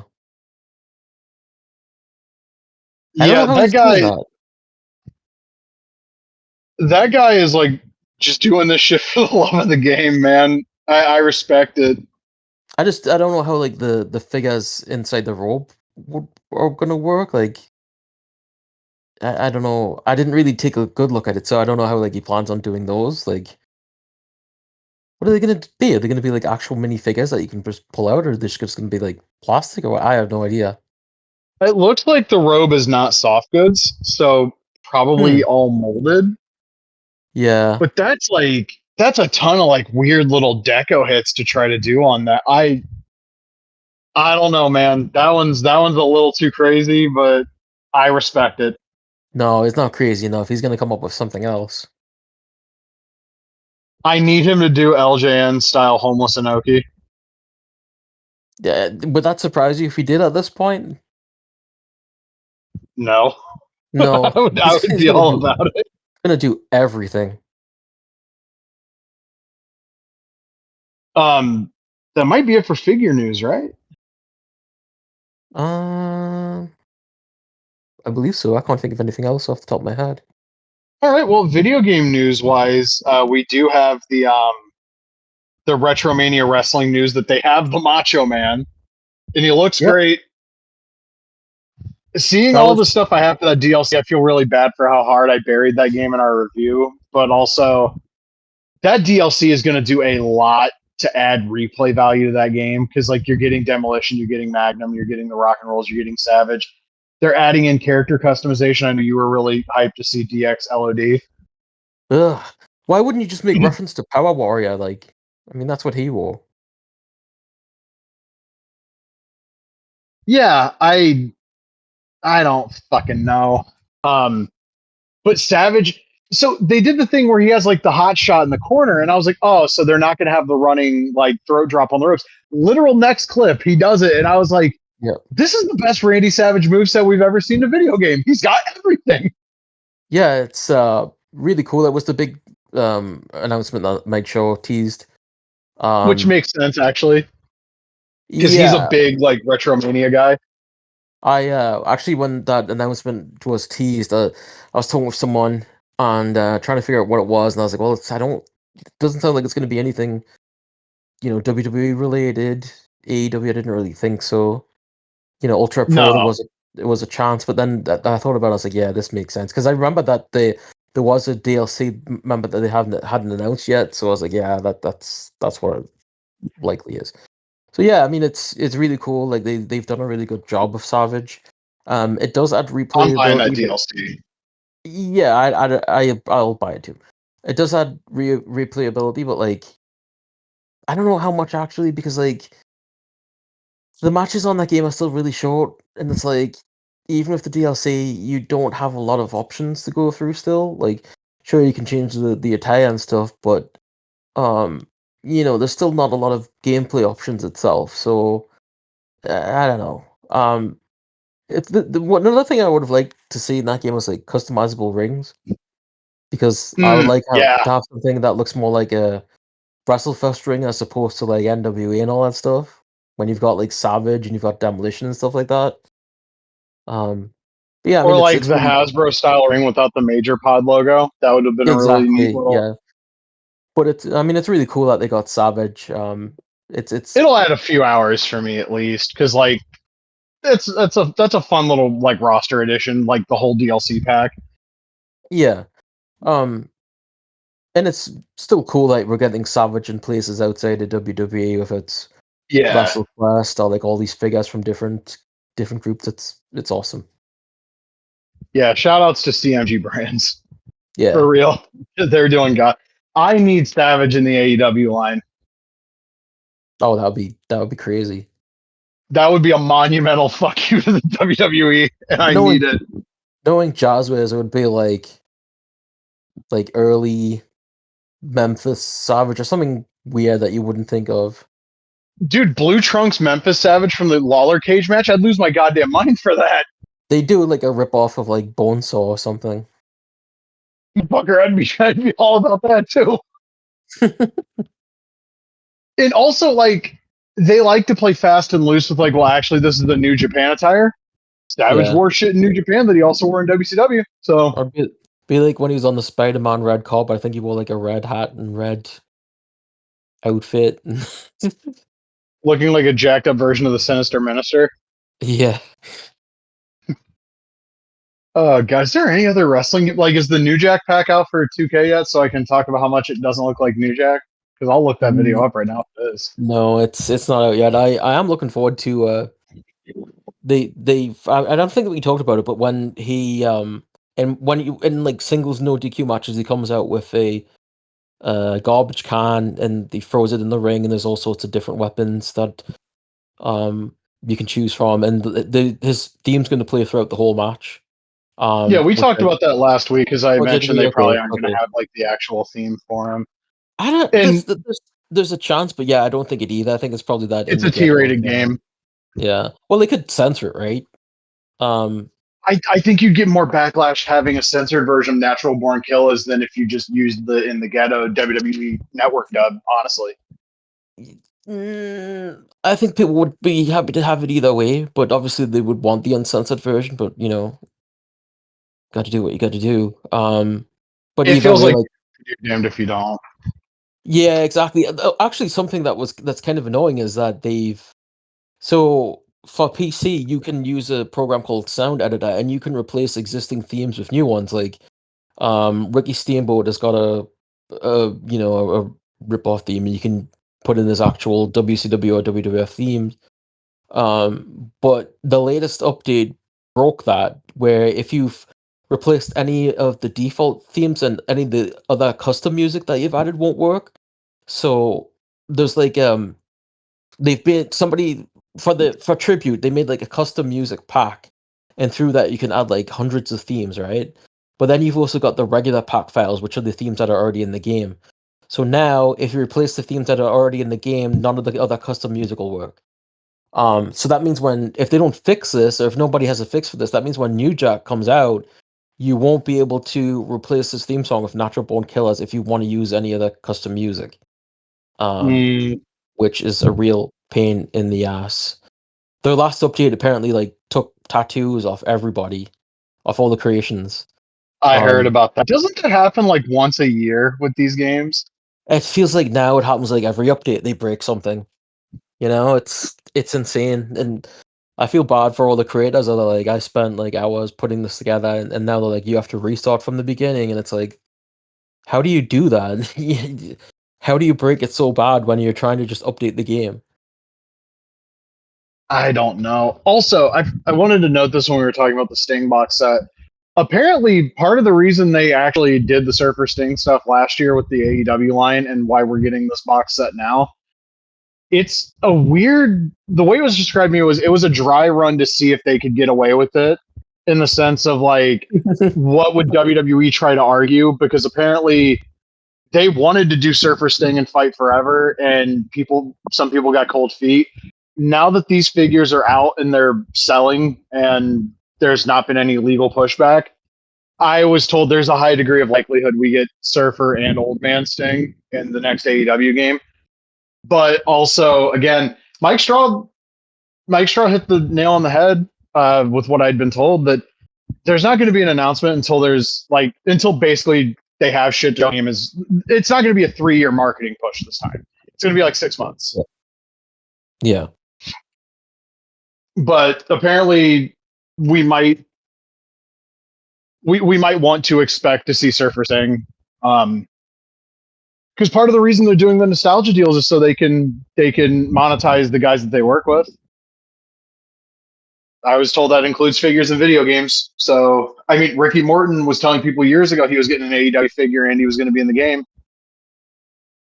Well, to me, that's what they should have done. Is that you should have been looking at legends that weren't under WWE deals that you could sign to be a part of your figures in games. I think you've seen all these other companies pop up of their legends deals. Like Zombie and all the figure companies really. And that's something Yeah, AEW could have took advantage of. You could have had all these different names that you could have been releasing figures for and stuff, and it would have helped them, it would have helped the legends, and it would have maybe put more eyes on AEW if you've got like legendary figures that people are like, oh shit, I want this, I want this. As it just opposed to like the AEW current roster. agreed. And also, you have more money than all of these independent figure companies. Exactly, yeah. Sign these motherfuckers, man. We got to talk about Power Town before we talk about All In. And I know you saw Superman, so we'll talk about that too. But someone stooged me the link to the major pod because they were like, you got to hear the shit about Power Town. And I sent you the link too. Because if somebody stooges me a link, I will basically 100% of the time also stooge you the link. And Yeah. Brian Myers comes off like the biggest fucking bitch in this piece of the podcast. It's so bad because he starts off like basically saying, oh, I don't know why people are so triggered by them. And he's like, oh, I just care about this because, I've got friends that are saying to this and I want the fans to get their products. And it's like, you do realize that the problem is that people aren't getting their products. That's why people are triggered. Exactly. You just explained it yourself. Yeah, and like Cardona smartly sniffs out that the Powertown statement was like halfway a burial on them. And Brian Myers basically was like, yeah, I don't care. Really? Really? You don't? And then I guess it came out that Myers was the one doing the approvals for the TNA stuff. And the pictures we saw before their social media guy edited a background on because, well, they had to be presentable.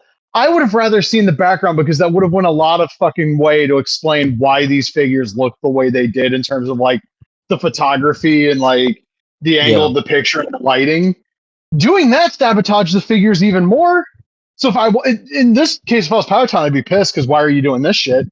But the pictures we saw are just a fucking background slapped onto the fucking shots that Brian Myers said he saw months ago, and they looked amazing. So at this point, like when it comes to any sort of like figure news or whatever, you really cannot trust those guys. They also said like, why are we releasing these pictures instead of Powertown doing them themselves? And it's like, yeah, I would have asked the same thing when you talked about releasing them. It's like, why don't you do this? It just the whole thing doesn't make any sense. Well, they asked, like, they got shown the pictures and then asked if they could release them. I don't know why if you're Powertown. Oh, I know why if you're Powertown, you don't want the negative fucking bullshit on your social media.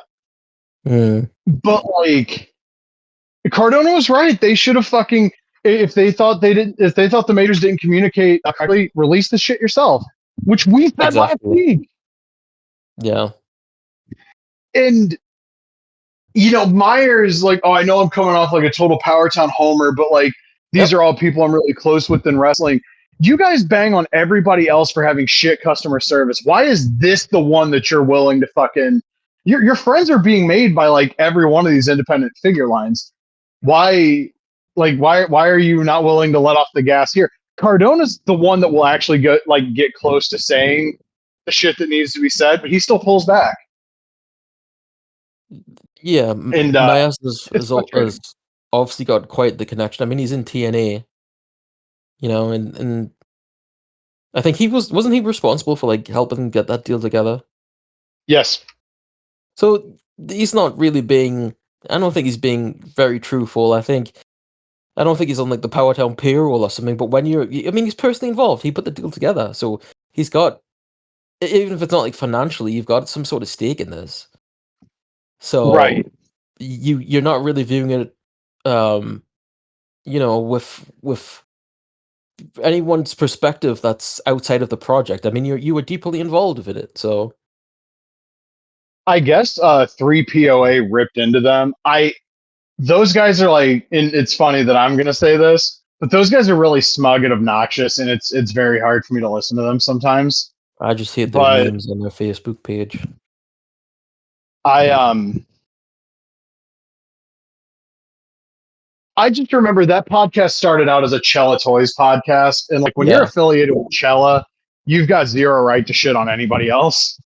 Like when they were trying to defend the TNA stuff to like Matt Cardona, and they were trying to get shitty with him, and they just wilted every time he even remotely kind of sort of nudged back at them.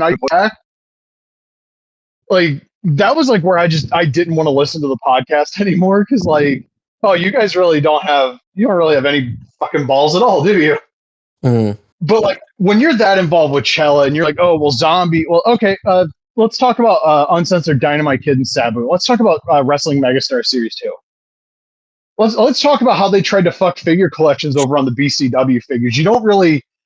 You can shit on Rush Collectibles because you're not a hypocrite at that point, but like Zombie never did any of that shit. Mitch never did any of that shit. Asylum you could shit on too because sketchy as hell. But like, just goddamn, like if you're Cella adjacent, just shut the fuck up. By the way, did those Asylum All Stars ever come out? I don't think so. Yeah, I was just thinking because I don't remember ever seeing like anybody getting that Black Tiger Eddie Guerrero. Yeah, apparently there was some sort of bullshit going on with the factory, and they've had to issue a lot of refunds on those, from my understanding. Jesus. And also, Myers said it. They get pictures from their factory every day. So if Powertown's not getting pictures from their factory every day, there's something's not being communicated here. And also, they looked at the metadata on the pictures. They're all from like March, April. And the Remco group shot is from fucking November. And a buddy of mine, shout outs to Travis. I don't know if you're going to listen to this. I mean, you've liked posts about the podcast on Blue Sky, so I assume you listen occasionally. He works in logistics and was like, air freight takes 2 days. Where the fucking Remco's at, bro? Unbelievable. Yeah, there's no excuse. They have to close up shop after this. You can't come back from this. That also wasn't something Myers could defend. I mean, he's got no personal stakes there, so it's like when they were asking like what's happened with the Remcos, even he was like, I don't know. Nobody knows. And I remember because they had the booth at Toy Fair, the post Toy Fair major pod. He's like, oh, Steve showed me the Remcos. They looked amazing. And it's like, at that point, it was like 2 months earlier they were supposed to have docked. Where the fuck are they? Mm-hmm. That's 6 months later. And by the way, the screenshot that's been floating around of Steve Rosenthal talking to somebody on Instagram, I'll take my bow right now. I stooged that to Wrestling Figure News. And he stooged it onto the major pod group. I had him take my handle out because I was like, if Steve Rosenthal sees this, he's gonna know what conversation that was, and I don't need like some coked up like old dude in my DMs threatening to sue me for stooging a DM to someone, which I don't think that would legally hold up anyway, but I'm sure he'd try.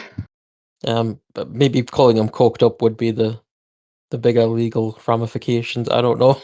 Potentially, allegedly. He's always been really nice to me. Every time I've talked to him, he's actually replied. Yeah. I just remember somebody saying like there was one of the interviews he did where he was just like a normal, like he was normal Steve Rosenthal, and then he was like really amped up Steve Rosenthal.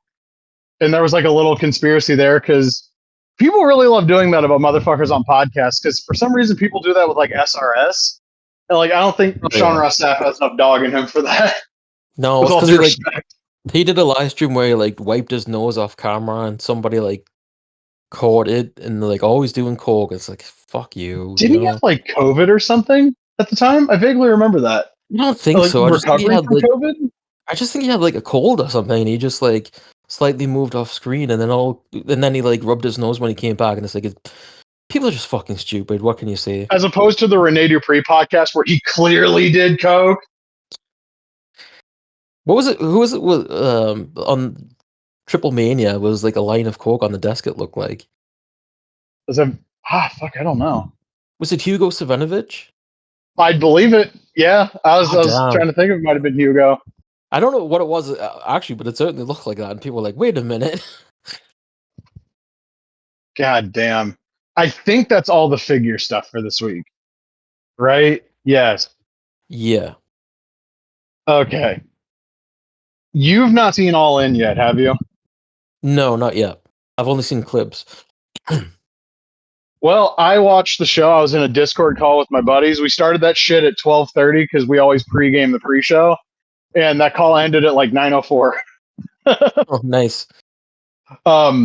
The second hour of the pre-show is almost all wrestling. The Outrunners FTR match was awesome. The Outrunners were wearing, and this was like the biggest thing in the world to my friend Sheaf. They were wearing tights that were based on like Newport cigarettes, which was really funny. That match was wonderful. The Von Erichs, Dustin, and Guevara match, they did the deal where Kevin got in the ring and put someone in the Iron Claw. That was Anthony Ogogo, and that was the finish, and everybody went nuts. I don't get the Costco guy thing. He's not like a good wrestler. He feels like the definition. He's the guy that if he was in GCW, a lot of the people that praise him would just call him a meme wrestler and completely write him off. I did see that, and like I don't. That theme song of his sounds like something like Run DMC or something, and I think it's really fucking cool. It's like him and his kid doing like a rap. It's I don't know. I don't really I haven't really paid attention to the gimmick. Like I've seen some videos on Twitter and stuff that pop up, but I mean everyone seems to have fun with it, so I'm down. I just want the Rizzler and Ishii in the G1. They won't book Ishii in the G1 anymore. I saw Ishii give him a cowboy hat backstage, and the Rizzler was looking at him like the kid with Bret Hart. He's like, wow. Did you ever see the picture of the custom someone made on Instagram of the Rizzler, and they were using like the Titantron Live Jim Ross head? Oh my god, no. That's good though. I was fucking dying. I think they just put that head on like to build a figure Dominic or some shit. But the pre-show was a lot of fun. And this has been a problem of mine basically since she showed up. I hate that they have Renee covering Jon Moxley's matches, especially this incarnation of him. Like, you would never have, like, in any sport with any credibility, you wouldn't have somebody's spouse doing pregame analysis. It just feels weird. Also, she called Tomohiro Ishii Tomorrow Ishii. And I was like, I've never heard somebody. She doesn't know Ishii.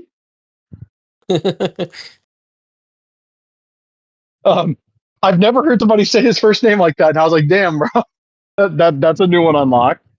That's like right up there with Kensuke Sasaki, and that one time Tony Schiavone tried to say Hiroyoshi for Tensai. Oh god. And then the main card started. The Ops and the Death Riders match was a very, very fun opener. They did the weird Pillmanize the guy with the chair thing, but the way they do it, where it's like you stomp on the back of the chair when it's clearly sitting on the guy's back and the chair doesn't actually move. Yeah. I get that it's super safe, so that's cool, but like, I don't buy that actually took Samoa Joe out. Yeah, it doesn't look very good. Men's Gauntlet was a lot of fun. Mystico obviously overestimated how many of the honkies in that stadium were going to know the words to Mi Muerto. That entrance was so cool though, because like when his name hit the fucking video screen, everybody went nuts because they've done a great job of rehabbing him to the American fans that just think of him as like botch Mania legend fucking Sin Cara. Yeah, it makes me happy to see somebody that deserved a lot more is finally getting his due after the way WWE treated him like shit. Because if you saw him in WWE, you would have no reason to believe that guy's like one of the greatest of all time and one of the biggest draws of the modern era. Makes me wish like Kenta had more than one match in AEW, you know? After the deal with Tommy. Mystico's a lot less fried physically than Kenta, though. Right, but Kenta could still at least be fun. Like he's actually a funny dude. So I think in AEW, like they could have showcased him in some way, but he only had like one match, and then he went to MLW now, isn't he? I think so. Yeah, you know what would have been a really fun Kenta match, and I probably would have hated it at the time. But sitting here now, I would have loved to have seen it. Kenta versus Orange Cassidy. Yeah, Because Kenta, despite all of the physical attributes he doesn't have, he's still really good at being a fucking prick. Yeah, I mean, if nothing else, the AEW match was legendary for him saying to Kenny, "Shut the fuck up." I remember when he showed up on that Dynamite, I was watching with my friend Jazz, and I freaked the fuck out, and it dawned on me, he has no frame of reference for who Kenta is. But like the next week, I remember he said something to the effect of like, yeah, this is a really big deal to me now because of how you reacted to it last week. And I was like, yeah, it's fucking Kenta. Adam Cole came out. It was announced during the pre-show he wasn't medically cleared. They vacated the TNT belt, and I feel kind of bad for making the Blue Sky post. Like, do we really need him getting his whole entrance? Because I thought he was coming out to do commentary. And they've been doing that when he does commentary, and it drives me up the fucking wall. But then they gave him the microphone, and I thought he was going to, just be like, yeah, I'm going to be back. The way he talked did not sound like a guy that thought there was a chance he was coming back. And I am not a big fan of Adam Cole as a wrestler now. If this was another concussion, my heart goes out to him. If this is any sort of serious physical issue along those lines, or God forbid worse, my heart goes out to him. That dude has had some awful fucking luck. Since coming to AEW. The concussion at Forbidden Door, which, when he came back healthy, it was like, I could be like, I saw Okada almost end his career, as grim as that sounds. And I feel bad even saying that now. But then, like, he's back for 4 months, and then he breaks his ankle, and it was a really bad break, too.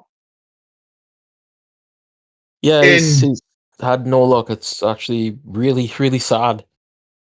Yeah, like, there's a difference between not thinking somebody's a very good wrestler and also just being like, man, that fucking actually really sucks for him. So, like, shout outs to Adam Cole.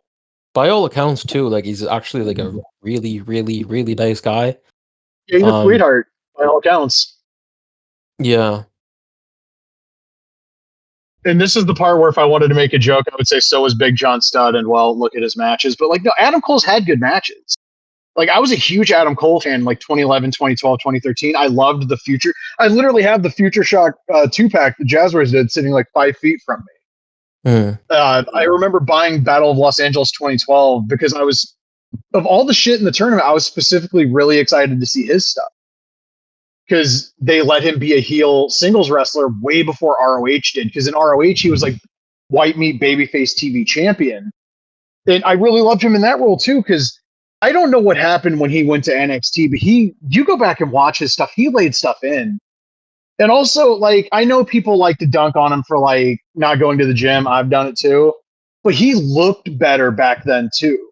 Now, granted, if he was healthier physically, obviously barring the injuries, in AEW, good for him. I'm just saying, like, physically he looked more impressive in Ring of Honor back in like 2011, 2012. I liked his shit as a heel in PWG in 2013. That was around the time that people got really in their bag about doing heavy shtick in PWG. But I always enjoyed watching him there.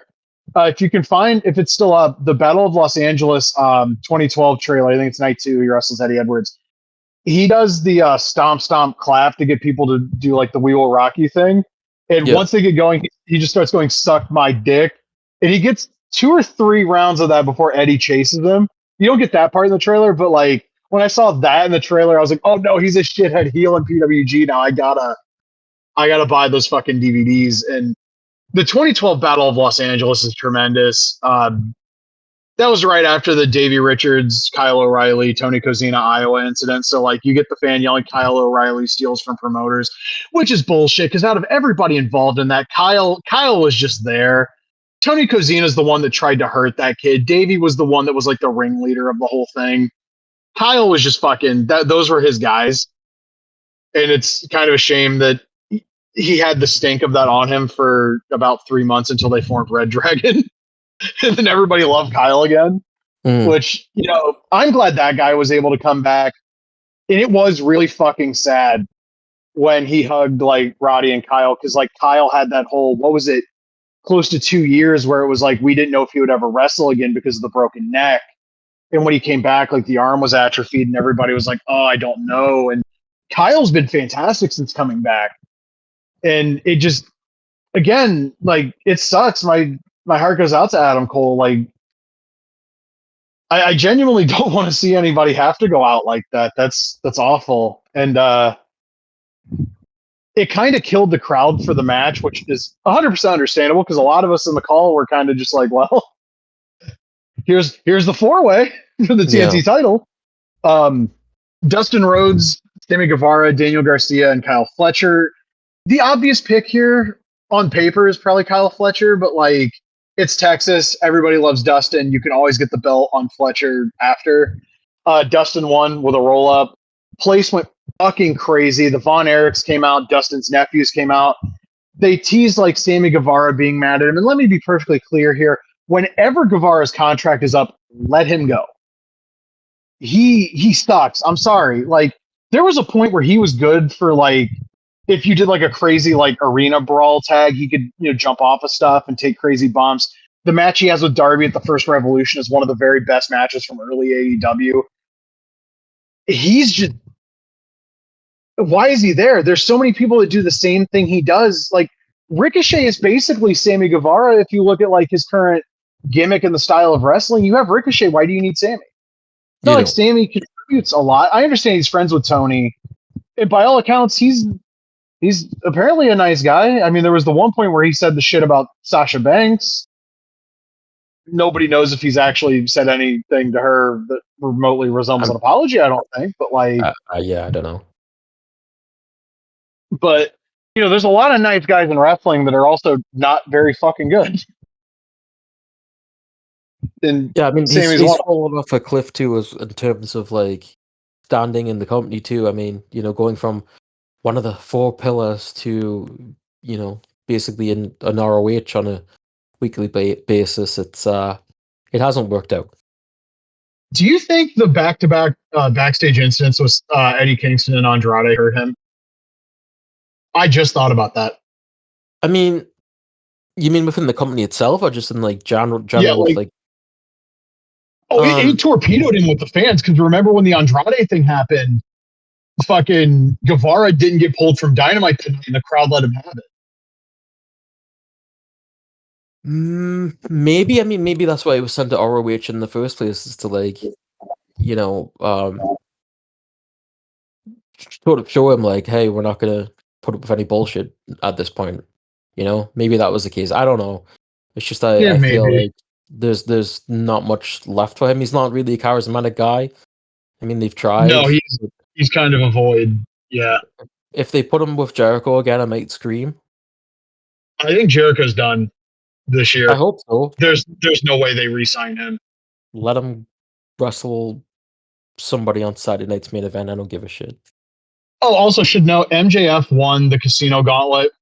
There were a ton of people in that too. Like that thing went like 35 minutes. Yeah, I like the Gauntlet matches.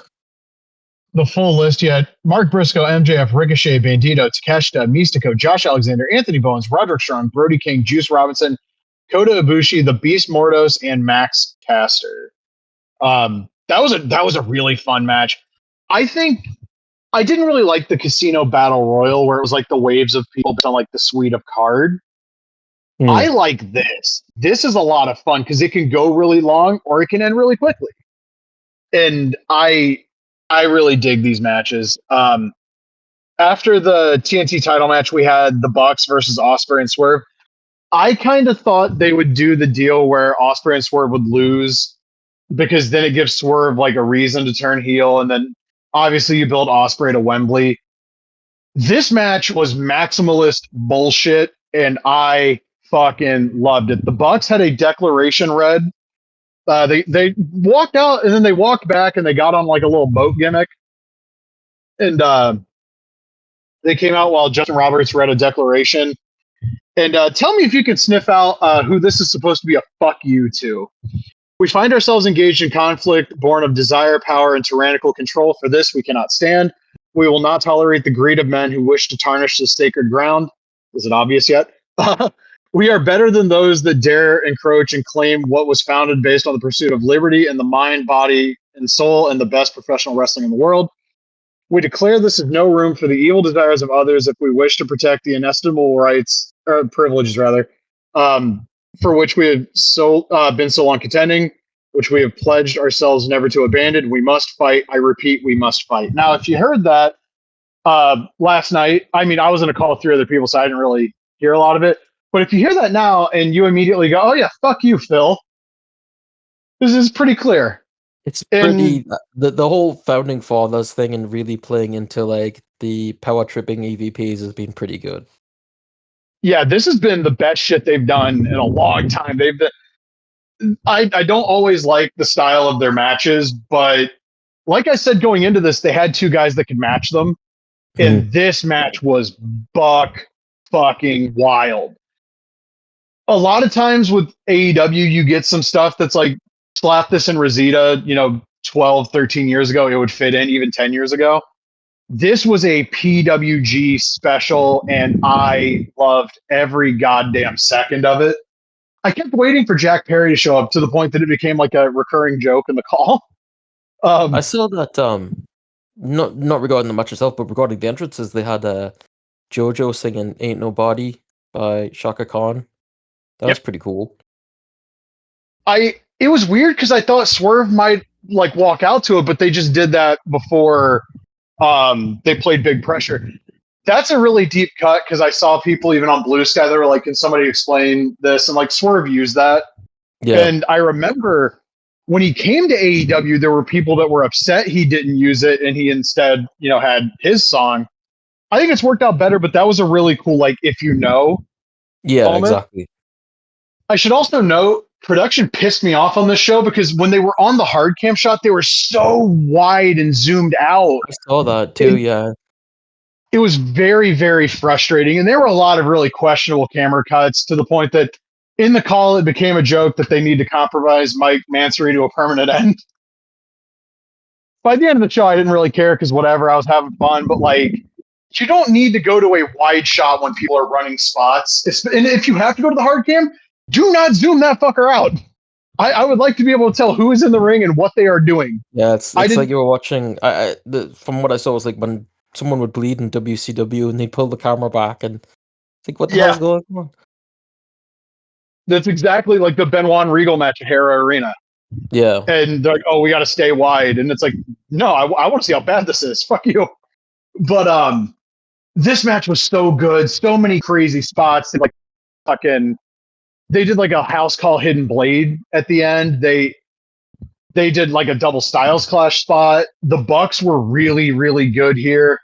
It is very easy to go, those guys actually have lost a step athletically, and then they just do a bunch of their shit. And it's like, oh, no, they're just waiting.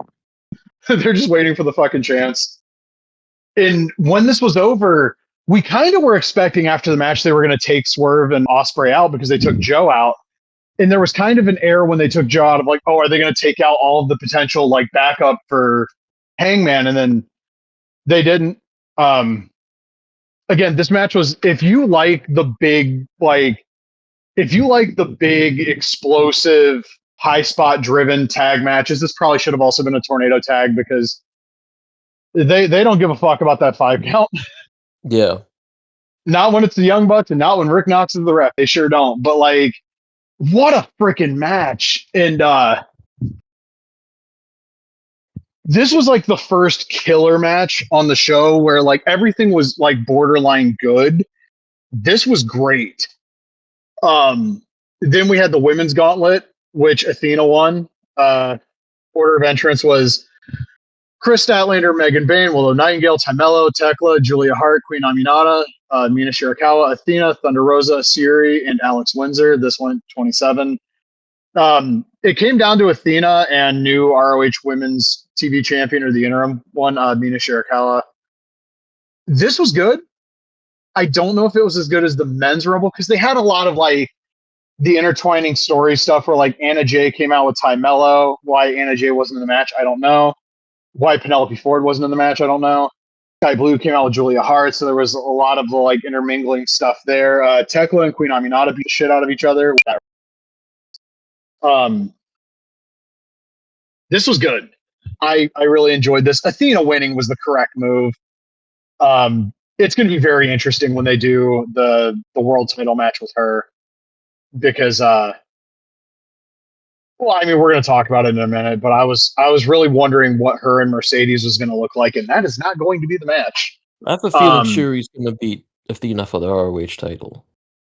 I mean, given, and I'll talk a little bit about the ROH show after this, but like, given how they ran the VTR for her and stressed that she was going to be in AEW and ROH, it's a distinct possibility for sure.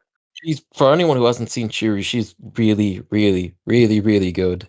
She was in the UFC. I think she was Queen of Pancrase as well. But yeah, she's incredible, and I love her theme song. I don't care what anyone says. That shit was like the Right to Censor theme on Crystal Meth. I was like, what the fuck is this shit? Yeah, it was terrible. I was like, we need to compromise this theme song to a permanent end. I swear the guy, there's like a voice in the song. I swear he says, "Damn, it's dark down here," over and over again. And I don't know where that's from, but it's funny. Up next, we had the Hurt Syndicate beating Jet Speed and the Patriarchy. This was a lot of fun. I felt really bad because they were stuck between the women's gauntlet and the three big ones at the end. Lashley and Shelton had Dallas Cowboys theme gear. Post match, the Patriarchy turned on Christian Cage. FTR kind of got in the ring, and it's like, they're gonna do FTR and the Patriarchy, and then no, Nick Wayne drops Christian. FTR kind of powders and leaves the ring, and they do the thing where they go to do the concerto, and then here comes fucking Cope. He does the shit where he runs to one side of the fucking stage, and it's like, brother. Yeah, it's like they're about to perform a fatality on Christian. It's like, well, let me get my shit in first. Yeah, at least he didn't stop to do the pyro. He got on the microphone, and instead of saying "Go fuck yourself," he said, He did do the pyro. Yeah. There was a point where I sneezed during that whole Edge thing and got a little like dizzy because I whiplashed hard. The reference people made was when Jeff Hardy debuted in AEW and they're beating the shit out of Matt and he's just dancing on the stage. Well, I would too if I was Jeff. He gets on the mic and says, "Go find yourself." So like, yeah, we're getting Edge and Christian versus the Patriarchy, and then we're getting them versus FTR. Probably, if I had to guess, in Toronto at All Out. And then we had Tony Storm and Mercedes Moné, which I expected. Sorry, so he's Cope now, and he's Christian, and they're resurrecting the tag team. Call them CCR. That would be funny. They're going to be called like Cope and Cage or some shit. Cope and Cage? Yeah, that's good. Yeah. I expected Mercedes and Tony was going to be really good. They had maybe the best straight women's match in the history of this company. And what I mean by that is like no gimmicks, no bullshit, no lights out, no Hollywood ending, just a straight up wrestling match. Yeah, I was going to say I don't think Tony's straight. No, well, obviously. She's made it very well known in the build of this match, which makes me very happy because it pisses off WWE fans. Mercedes came out in a convertible, which in Dallas, not a great idea because she's also from Boston. Just search John F. Kennedy if you don't get the reference. Oh, yeah. Back and to the left. Yep. Tony had a really cool like entrance. I don't know how they did it, but like everything was black and white except for like the red on like the Tonytron. Yeah. And that was a really cool like production trick that I really loved because I think they did it after the match too. The finish was a middle rope Storm Zero, which looked like a lot of fun to take. I'm not gonna lie. That looked brutal. But they went for it. There was a spot where Tony does like fucking like 3 or 4 Storm Zeros in a row, and it's a near fall. And it's the kind of thing you do if you want to be like, oh, the babyface, that was their best shot, and then like they fight a little bit longer and the heel wins. I fully expected Mercedes to win. Apparently she used her creative control to put somebody over. Haha, I saw that on Blue Sky a lot last night. Just a fucking great wrestling match. And I was kind of like, Okada and Kenny have that's a tall order to follow that. And then they did, and it would have been so easy for those two to do the greatest hits. Yep. They didn't. Okada was an evil motherfucker in this match, repeatedly targeting Kenny's abdomen. And I love the elbow drop he does now because it's such a fucking heel move. And he's really started doing it that way after the fucking Kenny angle. Sort of like the lazy elbow. It's not really lazy. He just like drops himself. It's lazy. Actually, the when he attacked Kenny, a few weeks ago, he did like what he would usually do, like the old style. He did like a full leap. But then the next week, I can't remember who he was wrestling. He did the drop down again. It was a Grand Slam Mexico when It was Mark Briscoe. Yeah, exactly. It's more of a heel move. It looks more impactful, and also you could compare it to Tenryu's. You know what? One of my friends compared it to Ted DiBiase's, and he does the same elbow that Tenryu does. Yeah. I like it because he's a heel. If he was a babyface, he's almost certainly going to have a babyface run, and he's going to do the elbow drop immediately, get up, look at the fans, point, Rainmaker. I mean, even if it was like him not wanting to go all out on it, like I get that.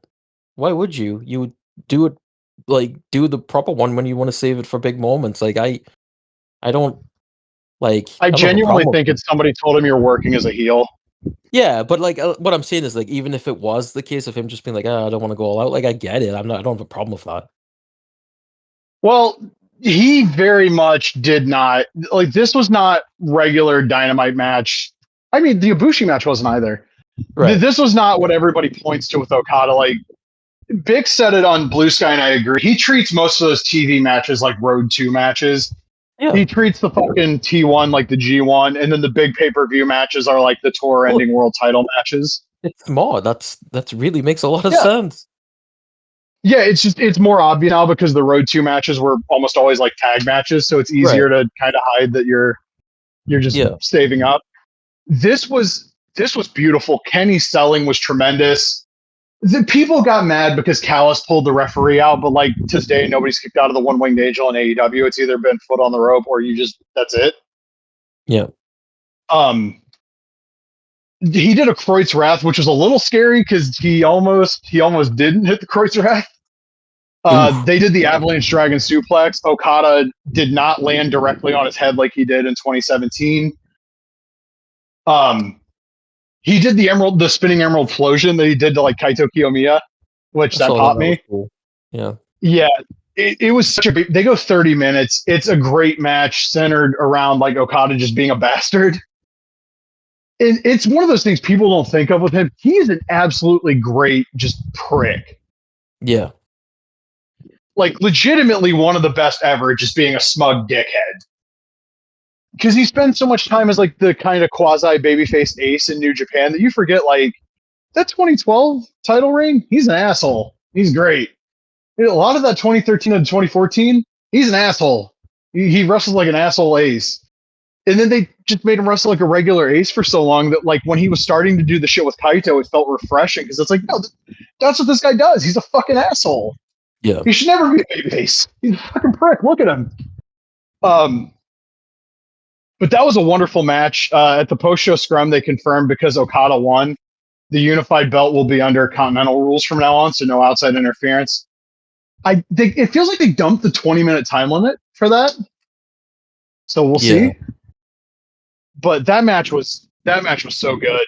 I don't know where I would rank it because like I'm the one person you're ever going to meet that thought the 60-minute draw kind of sucked. Like I appreciate the physical effort of going 60, especially with like mid to late 2010s Bushi Road style. But like it just feels like they start running back through stuff, and it's like I get that you don't want to beat Kenny, but like, And then like their G1 match was great. The 2 out of 3 falls match was excellent. I don't know that this was better than the 2 out of 3 falls match. I probably like it more than the G1 match. I just watched the Dome match recently. I don't know which one I think is better there. That would be a tough one. But whichever one I like more is like my second favorite match that they had. I will say though, I was convinced that just to jack off those of us that have been out for a long time, it would have been nice if Kenny at least walked out to Devil's Sky instead of like the Final Fantasy boss theme that he has. It's like a rip off of a Final Fantasy boss theme, but like Cool entrance though with the choir and stuff. That was really cool. It was like a little bit after 8 when that match ended, and we were like, "Oh fuck, they're going to 9. They're going to 9:00." And I still think this was a misstep too. I would have got my way for Hangman and Moxley, just because I'm a sicko. But great hype video. We saw it like 4 times this week. They had like a guy playing the guitar and a woman doing like the whistling. That was like so cool. Yeah, it was a good, the bad, and the ugly. Yeah. And I kind of thought they were going to like segue that into just doing that for Hangman's theme, which would have been interesting, but they didn't. They actually, and I picked up on this like immediately. It was Hangman's old VTR and his old theme song.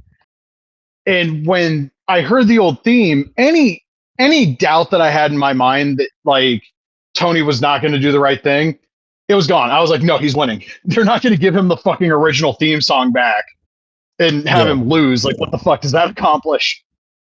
And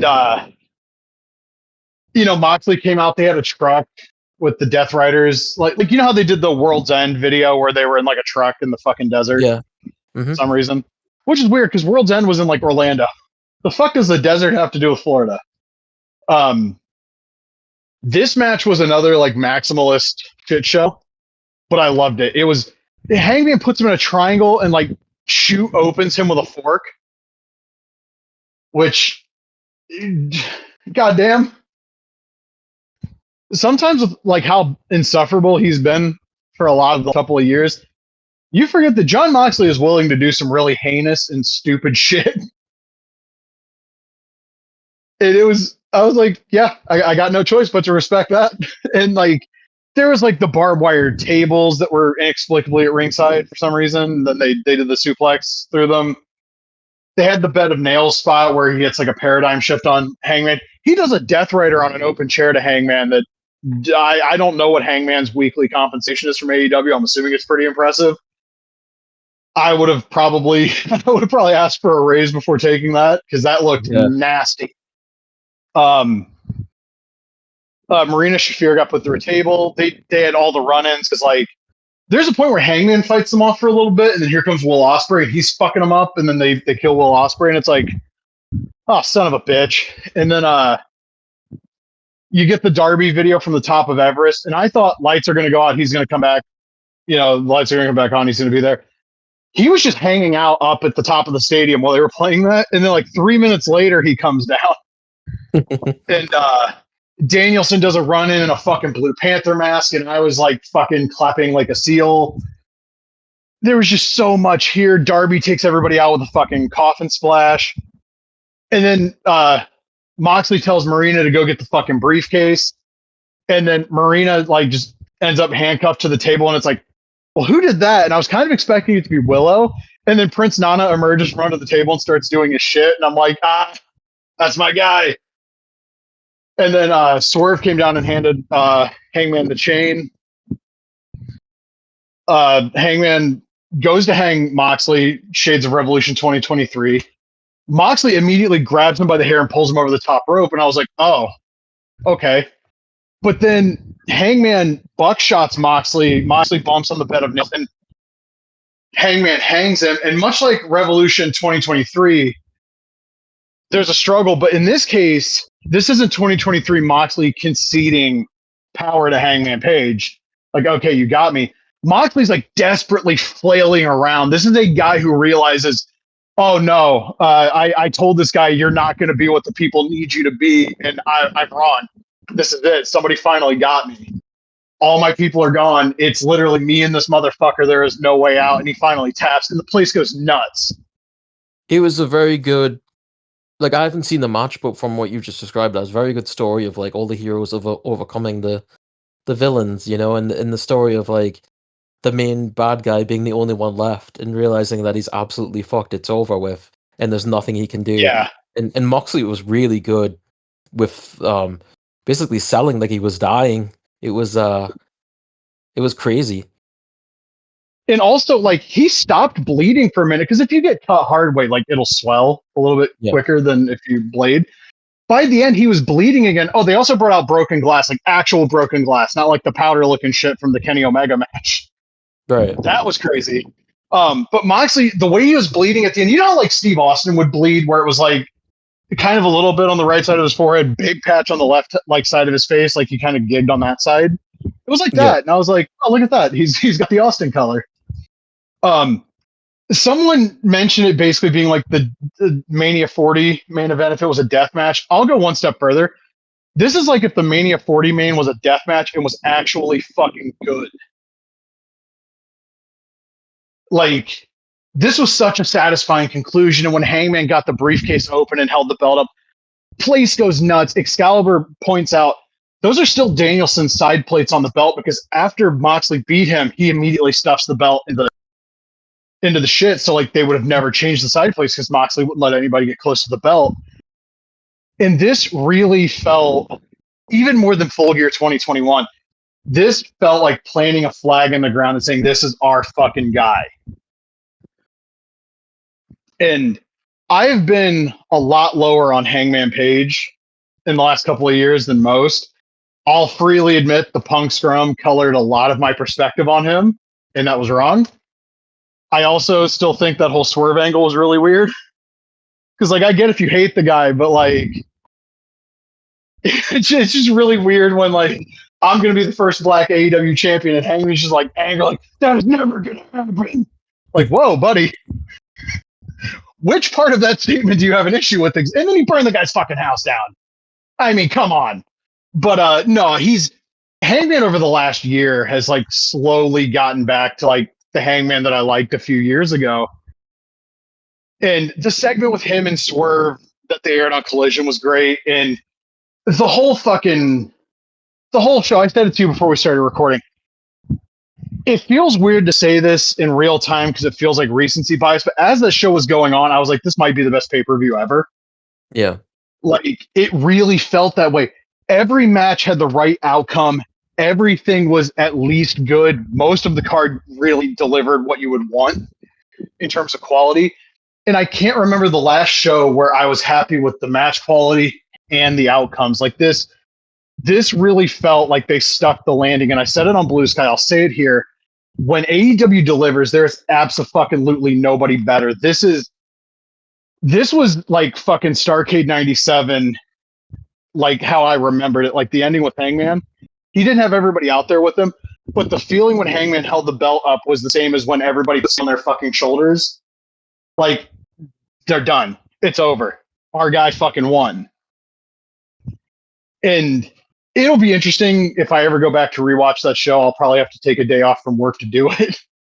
But like, when it was over, I was like, that's the best show I can recall seeing, like, ever. Like, it really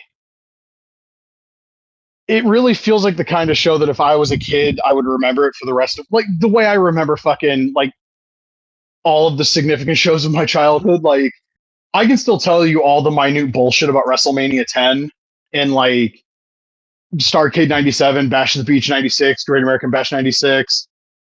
There's a theme here. It's a lot of WCW. I can still tell you a lot of the minutia of like old Noah shows. This was like every bit Departure 2004. This was every bit WrestleMania 17. I know that's like impossibly like high praise, but like I've watched both those shows. I watched both those shows when they were still fairly contemporary. And that was the feeling I had coming out of last night. Like, this is the best promotion in the world. These are the best wrestlers in the world. And I'm super excited for Wednesday and Saturday as well. Collision's going to be at the Aragon Ballroom as well. And it's crazy because I think I messaged you, like, it's been forever since wrestling made me feel like I did when I was a kid.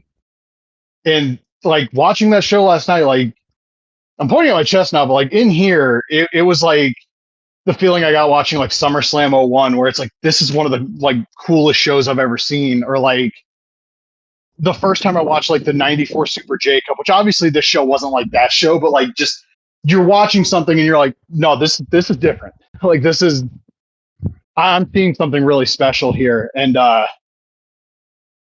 goddamn, I love wrestling. I really do. So Yeah, Well, watch the show. I'm not gonna watch it now. No, I'm just kidding. I'll probably catch it later, maybe later tonight and then tomorrow a bit. It was something, and I watched the ROH show on Friday. I fell asleep during Athena and Thunder Rosa, which is no disrespect to them, but I had been up since like 3, and that was 10. Um, I get in my bag a lot about Ring of Honor not being what I want it to be, and I noticed a lot of people saying the same thing. But also, when things line up for current ROH, like that Takeshita Bandito main event, which I watched the next day. Yeah, they went too long. Yeah, they did too much. Yeah, some of the stuff didn't quite work. But that's true of almost all the ROH main events I love from like 20 years ago. It was a great match. And also, Bix pointed this out, and I've said it for a while. One of the big pluses modern ROH has over Gabe ROH is there's an actual Lucha Libre presence, because in the mid 2000s, the type of people that were really hardcore snobby Japanese tape nerds just really didn't like Lucha Libre for some reason. And that, and also Gabe probably didn't either. That's probably where it begins and ends. But like, we had Blue Panther and fucking Ring of Honor this weekend. That was really cool. Hechicero and Michael Oku had a great match. It seems like Hechicero and Bandito is the next ROH title match, and it seems like they might be splitting. Like they're absolutely barreling towards Takeshita turning babyface against Okada, and the post match of the Bandito match kind of solidified that for me. But from what I saw, it was a very good show. And before we talk about Superman, we got to talk about Thursday. We got the Omni show from 1983 with Roddy Piper and Buzz Sawyer in a dog collar match. It's like an hour 47. It's on YouTube. Watch it. The worst match on the show is still better than a lot of the like mid-level matches on shows you'll see that are very highly praised. Greg Valentine and Pez Watley had a legitimate like classic. Ronnie Garvin and Larry Zbyszko had a great match. The Road Warriors versus Mr. Wrestling 1 and 2 was a lot of fun. I mean, even like Super Baby Rick Rude against Mr. Wrestling 1 was fun to watch. And then the main event, they go like sub 10 minutes. It is a just double juice dog fight between two psycho motherfuckers. And it is one of the greatest matches of all time. And it sat unused for 42 years. That is insane to me. That is absolutely bonkers to me. But that, I have to shout out the Vault for that, because that show was amazing. I did not watch Collision on Thursday because you can't give me Roddy Piper and Buzz Sawyer and expect me to watch anything else. And that's all I got. Okay. So, yes, I saw Superman. I was going to go see it on Thursday. I actually took a vacation day from work to see it. Didn't end up working out. I wasn't able to go see it. Then Friday I was working, so I couldn't go Friday.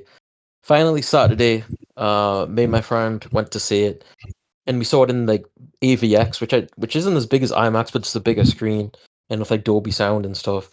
And so it starts off, and it's like you know they've already showed the opening online with Crypto dragging him through the snow, which has different music in the movie, by the way, than what was shown online. And I just read so many positive reviews, and I'm just like waiting for it to pop, like in my brain, be like, yeah, this is really good. And I'm like, well, I've seen this stuff, and but then you get to Superman flying, and the music is really like sort of like epic and like uplifting, and I was like, okay, and I was just feeling it then. I was like, okay, and then you get really into the action, and goddamn, I love this movie. I'm sort of scatterbrained, so it's hard to like put it all into. I can't like give like a breakdown of everything. I don't want to spoil it for people, but this movie, it's not like it's definitely not an origin in any way. I saw people referring to it that it feels like more of like a sequel, and I think that's very much true. You're not introduced to the beginning of Superman. It's expected you know who Superman is, and I think everyone does. And the basic story of Superman, but even characters like Guy Gardner and Hawk Girl, they're not given like you don't hear about their origins or anything. It's like it feels like you're diving into a comic book where these characters have already existed, and you're just like you're reading it and you're just like, oh, okay, I know who they are. And if I don't know who they are, then I'm gonna, I can read the Wikipedia article and get caught up. It actually feels like people who don't know the characters, but maybe they're interested in from this movie would pick up a comic book. Like that feels like what it's designed for. And God damn, it's just like so good in so many ways. But like I was saying, there's like no real origins. I mean, there's not a lot of Lois and Clark. Like they only have a few scenes together. The scenes that they have are really good. If there was a complaint I had, it was like I wish there was a bit more of that. Um, I do wish the movie was a bit longer, and I'm not one of those people that needs to spend all day at the movies. Like you see like a runtime for a Marvel movie, and it's like it's 2 hours and 15 minutes, and people are like, "Oh, that's too short. It's not enough time." It's like, are you kidding me? That's plenty of time. This movie with credits, I think, is like 2 hours and 9 minutes. So, God, like I said, I'm just so scatterbrained. I think like everybody was just sort of like perfect in their roles. Like David Cornsweet is like an amazing Superman, and it is this is very far from like Zack Snyder's Superman. This is Superman who says things like "golly gosh" and "gee whiz" and "what the hey" and stuff like that. And Rachel Brosnahan, excellent Lois Lane. Like everybody, Jamie Olsen has a pretty big role in it. And he's really good. Um, Nicholas Hoult as Luthor is incredible. At times with his speeches and stuff, it could be seen as camp, but there's nothing wrong with that. I mean, it's a goddamn superhero movie, but he's also like really intense, and just the way he plays it is like you can also see like there's real people like this in real life too. It's just like when everything works for them, they're good with everyone around them, and when everything goes bad, they hate everyone around them. Um, and also characters too, like Guy Gardner, as I don't know a lot about him, but like what I've read and what I expect, I think was done really well. Hawkgirl doesn't get a lot, but she's going to be in Peacemaker as well, so hopefully they expand on her a bit. Mr. Terrific is like, for a lot of people, steals the show. He's given a lot of stuff from this movie, and you really come out of it wanting to see a lot more of him. And I don't know if he's going to have like a Terrifics movie or what's planned next, but like he's already said that James Gunn has something else planned for him, and you come to this movie and be like, you have to. Is like a breakout character of this movie for sure. I'm trying to think out what else here because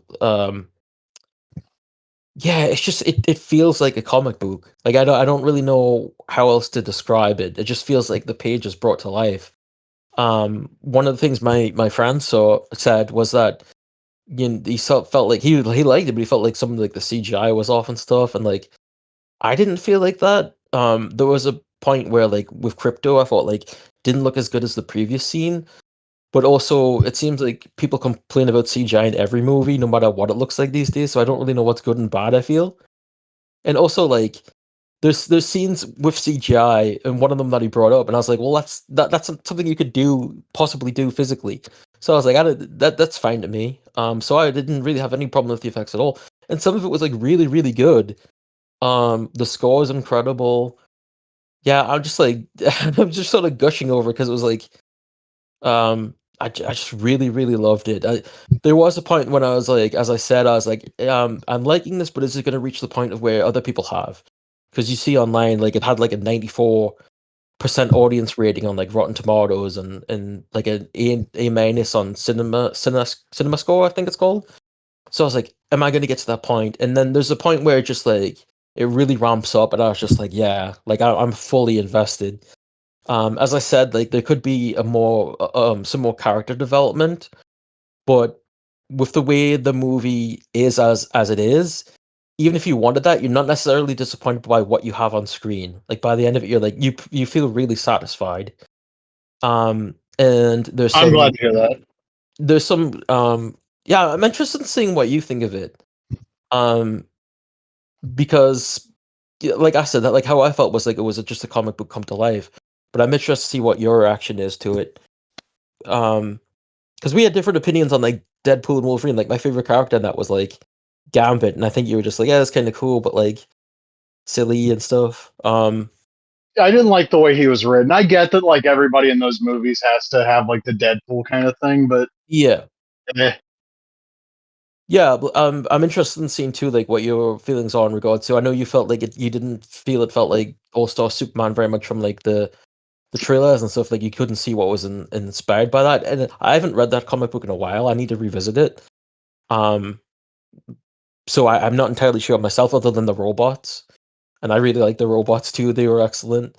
It's Alan Tudyk is the main one, and there's just a really fun character. God, like I don't know how to put it into words really, because it's like without spoiling it. Like I really want to go into like spoiler territory, but there's probably people listening to this that still haven't seen it yet, and I want to give people time to see it before I start talking about that stuff. I know obviously you haven't. Um, but yeah, I fucking love this movie, and I just can't wait for what happens next. I mean, we've got Peacemaker season 2 comes out next month. Um, and the way James Gunn has talked about it, there's might be a big surprise character in that movie, or in that show, sorry. And based on this movie, I think maybe I know where that's going. And then next year we've got the Lantern show, which is going to be completely different in tone in Superman. Like Nathan Fillion has already said that Guy Gardner on that job's like multiple F bombs, and that's going to be more like a true detective type thing. And then we've got Supergirl coming next year as well. And that is something that I'm very much looking forward to as well. And again, I don't really feel like I can say much without going into spoilers, but like I'm really, really impressed with this. And I'm going to see it again Thursday, as I talked about, I think last week. Me and my friend are traveling to an IMAX theater out of the city to see it. And yeah, I can't wait to see it on an even bigger screen and see what the flying and stuff looks like. Like it's I give it my rating. If I was to give it out of 10, I give it a 9 out of 10.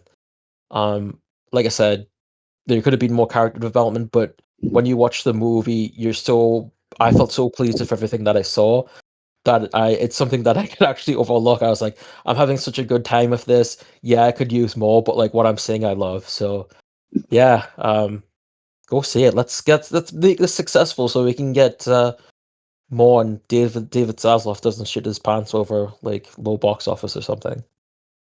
Fuck David Zaslav. I'll see that when it hits Max. Speaking of Warner Brothers stuff, and also again, I'm glad you got what you wanted out of that movie. I'm very interested to see it Yeah. when it hits Max. I just don't want to leave the house and go to the theater. I just don't. I love watching movies at the theater, but like the last two times I went to the theater, it was like an empty theater, so I enjoyed the movie. I don't want to be in there with other people. Oh, yeah. That's one thing I actually forgot to mention, that I feel like the every movie I've seen, except for maybe like Deadpool and Wolverine for the past few years, like the theater hasn't really been full. Um, and for this, the middle section, like the main section, was almost completely full, and it was only the sides and like the two front rows that didn't have a lot of people, and that was really cool to see, because that's a problem that we have when we don't have full theaters here. So I just thought that was cool, and people were respectful, and nobody was like talking or anything. So yeah, it was a good time. That's good. Yeah, that's my big worry is people, because when I went to see it 2017, the guys directly in front of me just would not shut the fuck up the entire movie, and it really ruined my. You should tell on them. It doesn't matter. That was 8 years ago. Go back in time. I wish I could, honestly. Um, I saw today, thanks to I think it might have been Wario 64 on Blue Sky, that the Nightmare on Elm Street 4K box set finally went up on U.S. Amazon for pre-order, and I'm glad I didn't pre-order it from the UK website that ships to the U.S. because it's $100 cheaper on Amazon right now. Jesus, people really hate that box art, eh? All I've seen is just it's like a black box that says like A Nightmare on Elm Street on it.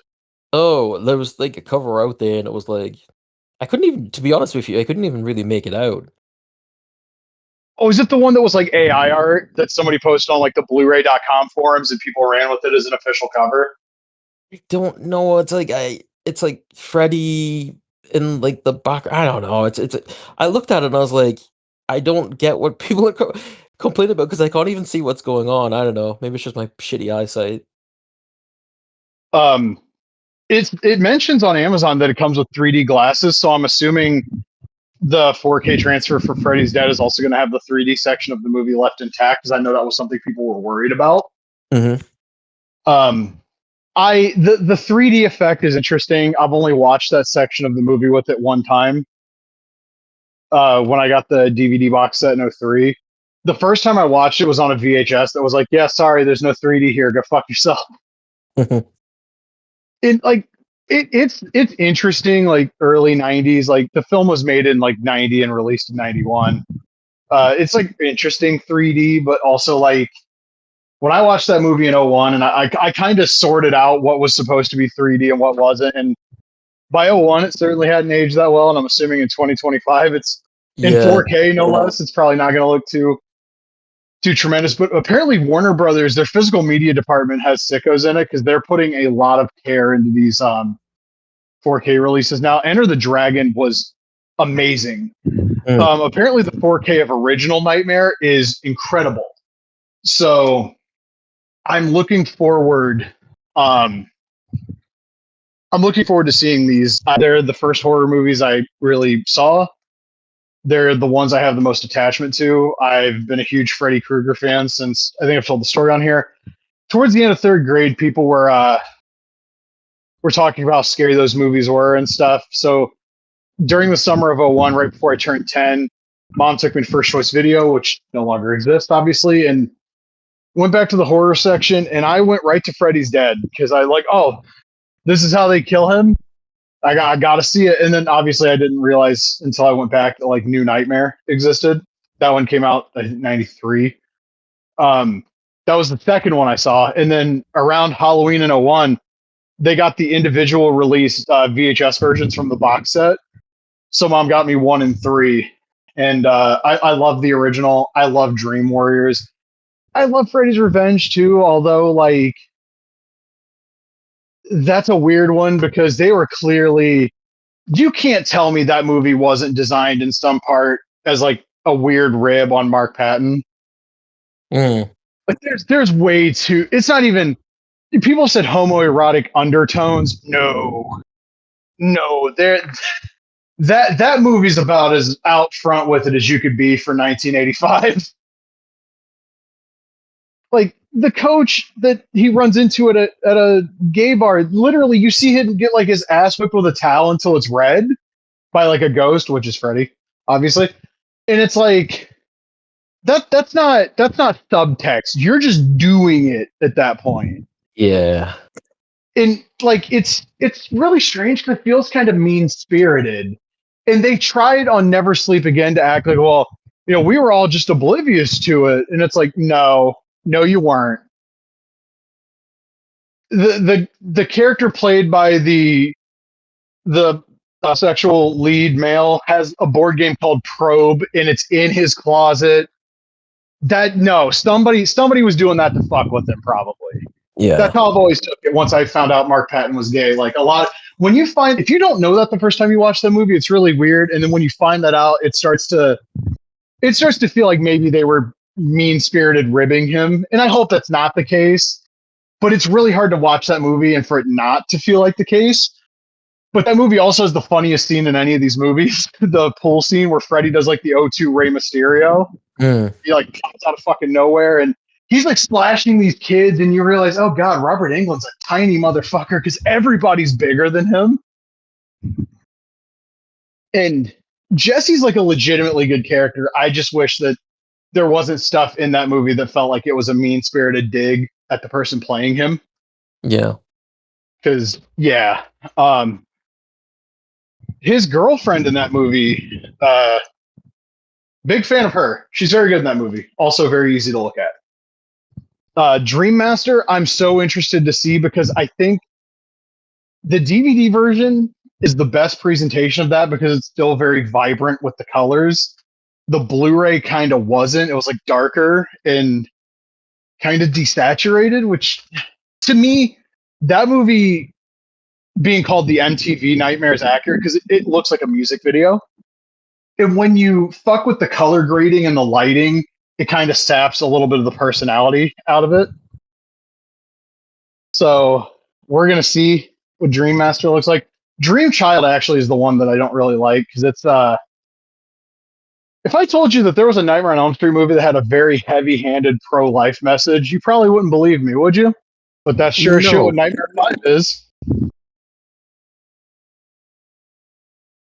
It's like a literal fucking pro-life horror movie, and it's weird. It's also got this like interesting like kind of goth aesthetic to it, and also what I am wondering is, are we getting the uncut version on Blu-ray? Because there's like extra gore from a couple of the deaths that just didn't make it in because people just don't have that dog in them. There's an uncut VHS, but that stuff wasn't on the DVDs and it wasn't on the original Blu-rays. So like, is that going to be? I mean, they advertised the Nightmare 1 as being the uncut, unrated version, and there's some stuff in there that's not in the version that we've all seen. So, and then Love Freddy's Dead, and New Nightmare is cool. Some of it feels like Wes Craven jacking off, but also some of it you can kind of see where a lot of Scream comes from. Yeah. So it's gonna be a lot of fun. There's no release date according to Amazon yet, so I don't know when it's coming out, but I love those movies. I have the Blu-ray box set. I have the DVD box set. It's only right that I have the 4K one too. I just got to get a 4K Blu-ray player now. So probably the week after my my birthday, when I get the big PTO drop, because I'm going to be off for 9 days. I'm probably just going to go buy a PS5 because whatever. Didn't you have a PS5?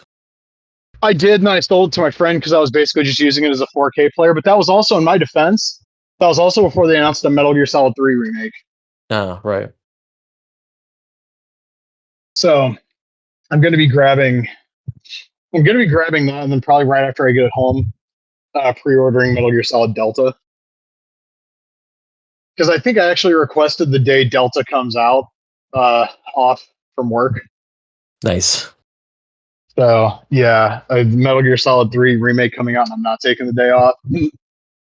If it turns out I didn't request the day off, they'll be going to fall right about a half an hour before my shift starts, I'm sure. That's not a joke for the person that tried to stooge the podcast off and get me fired. Feel free to send them that clip. I'm sure they. He's reading the transcript. I found out he after getting fired, he may or may not have tried to call people and be like, "Listen to this podcast." Hey, thanks for the plug. We appreciate it. Yeah. If there's like a weird uptick in listeners and viewers on YouTube, I think we can attribute it to the person I used to work with. You could promote us, yeah. Yeah, do you want to? I'm not paying them, though. Do you want to maybe spread that shit? Yeah, no. Well, we're not getting paid. No, I'm not getting a cent. Did you see the speaking of Superman? Did you see the 1/4 scale thing that NECA is doing? That's really detailed, but also because it's really detailed, it's a really good look at the suit. And and the suit's a little too detailed for me. Why can't it just be spandex? It looks cool though. I'll say that. The figure looks cool. Yeah, there's tons of figures for it. I got the McFarlane one with Crypto. As regards to the suit, like I agree that it doesn't need to have all those like lines on it and stuff, but like with the way movies are today, you're just not gonna get something that's exactly classic that you really want. It's just the way it is. And I think what they've done at least is a good representation of as close to what I want, I guess you could say. Like to me, the trunk thing was a big deal. I just like the way it looks. To me, that's Superman, right? When I see him without trunks, I'm just like, it just doesn't feel right, you know? Yeah, no, it looks weird. In everything I've read and everything I've watched that I enjoyed, he's got the undies. Yeah. Also, speaking of Metal Gear Solid 3, we might have mentioned it, but Reveltech announced they were doing figures based on Metal Gear Solid Delta. And I was really worried because, like, proportion-wise, they can be a little off. Mm-hmm. At some convention recently, they had the boss and Snake grayscale, unpainted, so obviously, like, maybe not the best representation of what these are going to look like at the end. But sculpting-wise, these look fucking incredible. There's a ton of detail. But it's kind of hard to tell what suit it looks like they're going to have Snake in the sneaking suit, which that's cool, but that's also something you have to beat the game to get. I'm hoping they do something that's a little bit more like a costume you wear during the game on your first playthrough. That makes sense. Yeah. Yep. I can't wait to play that game again for like the When does it 800th come out time. again? I saw August 28th. Okay, so not far now. No, and we've got a Ninja Gaiden coming out in a few weeks as well. Yeah, we just had Tony Hawk 3 and 4 just came out. I need to get those. Apparently, if you just set everything to low, you can get a consistent 60 on Steam Deck. Oh, okay, cool. The one thing I heard that I wasn't happy about, though, is like it's something like 20% of the songs from the Yeah. original games made it Yeah, into the I heard that remakes. too. Yeah. Was Midlife Crisis in 4? Or was it in Underground? Can't You know what? remember. In Underground, I played on the Xbox and I just used custom soundtracks. Oh yeah, yeah. Xbox was great for that.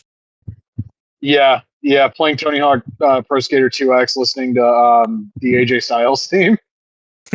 Yeah. Also, got the email from Fightful Select. It is believed Adam Cole has a concussion. God. So, somebody who's had a few in my life, WCW Worldwide can obviously recall the time I mentioned on like 8 straight shows that there was no Toy Fair in February or whatever the hell it was. Multiple is obviously not good, so like genuinely, I hope the dude can make a recovery because that's awful. And I know it's been a couple of years, and like people will say like, well, it's been a few years. Like, you don't really actually get better after one. You can kind of sort of get back to normal, but like getting multiple bad ones over a few year period is that's not good long term. So like if he has to retire, I hope they keep him under I think they contract. Because will. like the speech he did last night was like half like we have such a great crowd here and all this stuff. He's the perfect guy to send out to do like press and to like. Oh yeah, They had definitely. him. They had him announce the first Forbidden Door. To this day, I don't know why they threw to him to announce it, but he did a great job. Yeah, there's definitely a place for him within the company. I mean, he was at where was he with Kenny? It was a gaming event recently. Oh, And where was that? Was it Origin? No, Origins is different. But it was where they did the Magic the Gathering stuff, right? yeah, that's right. Were they at Summer Games Fest? Was that it? Maybe? I think so. But like, yeah, you could definitely have him doing like PR and stuff. Like he sort of what you have Paul White doing actually. But with Cole being younger, he's someone that's, deep into like gaming and doing this type of event. So you could send him to all that stuff. I mean, he would be a good representative for the game, like if they do a new one. They did have him do a little bit of stuff last time, but like he could really go deep into that. He's got a gaming channel and stuff, so yeah, I think he'll be kept on. He'll be kept under contract, and he's definitely got a future in doing like PR and stuff like that, and maybe even do like it's an agent or something if he wants to do something like that. I'm sure Tony would have him do stuff like that. I was actually gonna say like he's probably the best guy you could have as a hype man for the next AEW game. Yeah, And definitely. we've had a bunch of the speculative stuff. There is somebody that I talked to that has given me good information. I don't feel like Kenny's going to be involved with the next one. Fight Forever was the one, and I know that there's the idea that probably they could get Iwashita because he's still under some sort of a deal with them as an advisor. They could probably get Iwashita to head the game again. I've also heard they do want to go forward with the source code for Fight Forever. I know I say that every week. It's going to be interesting to see what Ukes' mentality is coming out of Double Dragon, because I feel like we talked about it, but like I watched the trailer for that game again. the gameplay looks awesome. It's just the art style that kind of throws me off because it looks like something I would have played 15 years ago on Xbox. And Yeah. Xbox on PS3. It looks cool. It's just like I haven't seen it look like that in a long time. I hope it runs on the Steam Deck. Well, I'm gonna have a PS5 by the time it comes out too, so who cares? But if I were Ukes, I would listen to any offer AEW makes. If I were AEW, I would be prepared to make Ukes a very generous offer with a big budget. And by a big budget, like we know around about like 35 million is what they poured into the first one. That level of budget on top of what they've already built gets you a lot closer to what the game was actually supposed to be in the first place. Yeah, and they've got to open their ears to what it is that people want. I mean, you're not going to go on Twitter and listen to every goddamn troll on there, but you need to learn from your mistakes. I mean, they have to. You know, you need more match types. You need a better creation suite. You need something like a community creations. They really need to make up for the mistakes of the first game. They do. And I think maybe, you know, it's funny because I talked about preferring 19 graphically to Day of Reckoning, but I think maybe you're better off doing more of a realistic style graphic set rather than the what we've had with Fight Forever. I think that would go a long way with people. It's kind of sadly because I don't think you necessarily need that, but I think if you just put better lighting on those models, that maybe that too. It's just you're right. Some of the models in that game actually do look really good. But yeah, I mean, you just need to open your ears to what people wanted. And well, there's a remember they recipe did for. that Ukes AEW official account, and they Right. did like the thing They didn't like do throwing anything out with the it. net for feedback. Like, what Yeah. are the most important things? And it was like overwhelmingly create mode. And I feel bad for Brian Williams because he had to deal with the AEW game side of things that didn't want to fucking listen. Yeah. The thing about the lighting in Fight Forever that I always go back to is like, remember how some of the models looked really weird, and then the new Dynamite arena came out, and you Mhm. play those same characters in that arena, and it looks like a completely fucking different game. Yeah. Like that's why I think like probably better lighting could trick a lot of people into not hating that art style because That's true. look at Yeah. the new Dynamite arena. I also feel like they'll probably want to stick with that because it's like something that's uniquely theirs. That's true too. Yeah. You've got a good point. It's going to be interesting though. Mike Straw mentioned that there was a lot of movement. I think was the phrase he used. I might even be paraphrasing him. They've been in active discussions for a while. There's nothing new. There's no like front runner. I do know that like THQ Nordic is like 99.9% not going to be fucking involved You know unless who's gonna something be changes. involved? Acclaim. Let's go. It would be really fucking funny. I'm not going to lie. Because there's a chance that's the like first good, like really good wrestling game Acclaim ever puts out. There's a Yeah, chance like of it. the final boss of the game is gonna be Jeff Jarrett. It's going to be TNA Impact all over again. Yeah. He's an asshole in that game too. Yeah. Oh, Ain't he great? also, real quick before we ain't he fucking great. Absolutely. Um, before we go, I did get the digital version of Way of the Blade 2 by Phil Schneider because I figure $7.99 is All better than right. giving Yeah. Jonathan Snowden $26. Um, very interesting book because there's interviews with like some of the wrestlers. Dustin Rhodes, if the Kindle app is any indication, he talks for like 4 fucking pages about that match with Cody. And it's a lot. And like Tony Khan does the foreword for the book. There's the he talks about a lot of the matches too.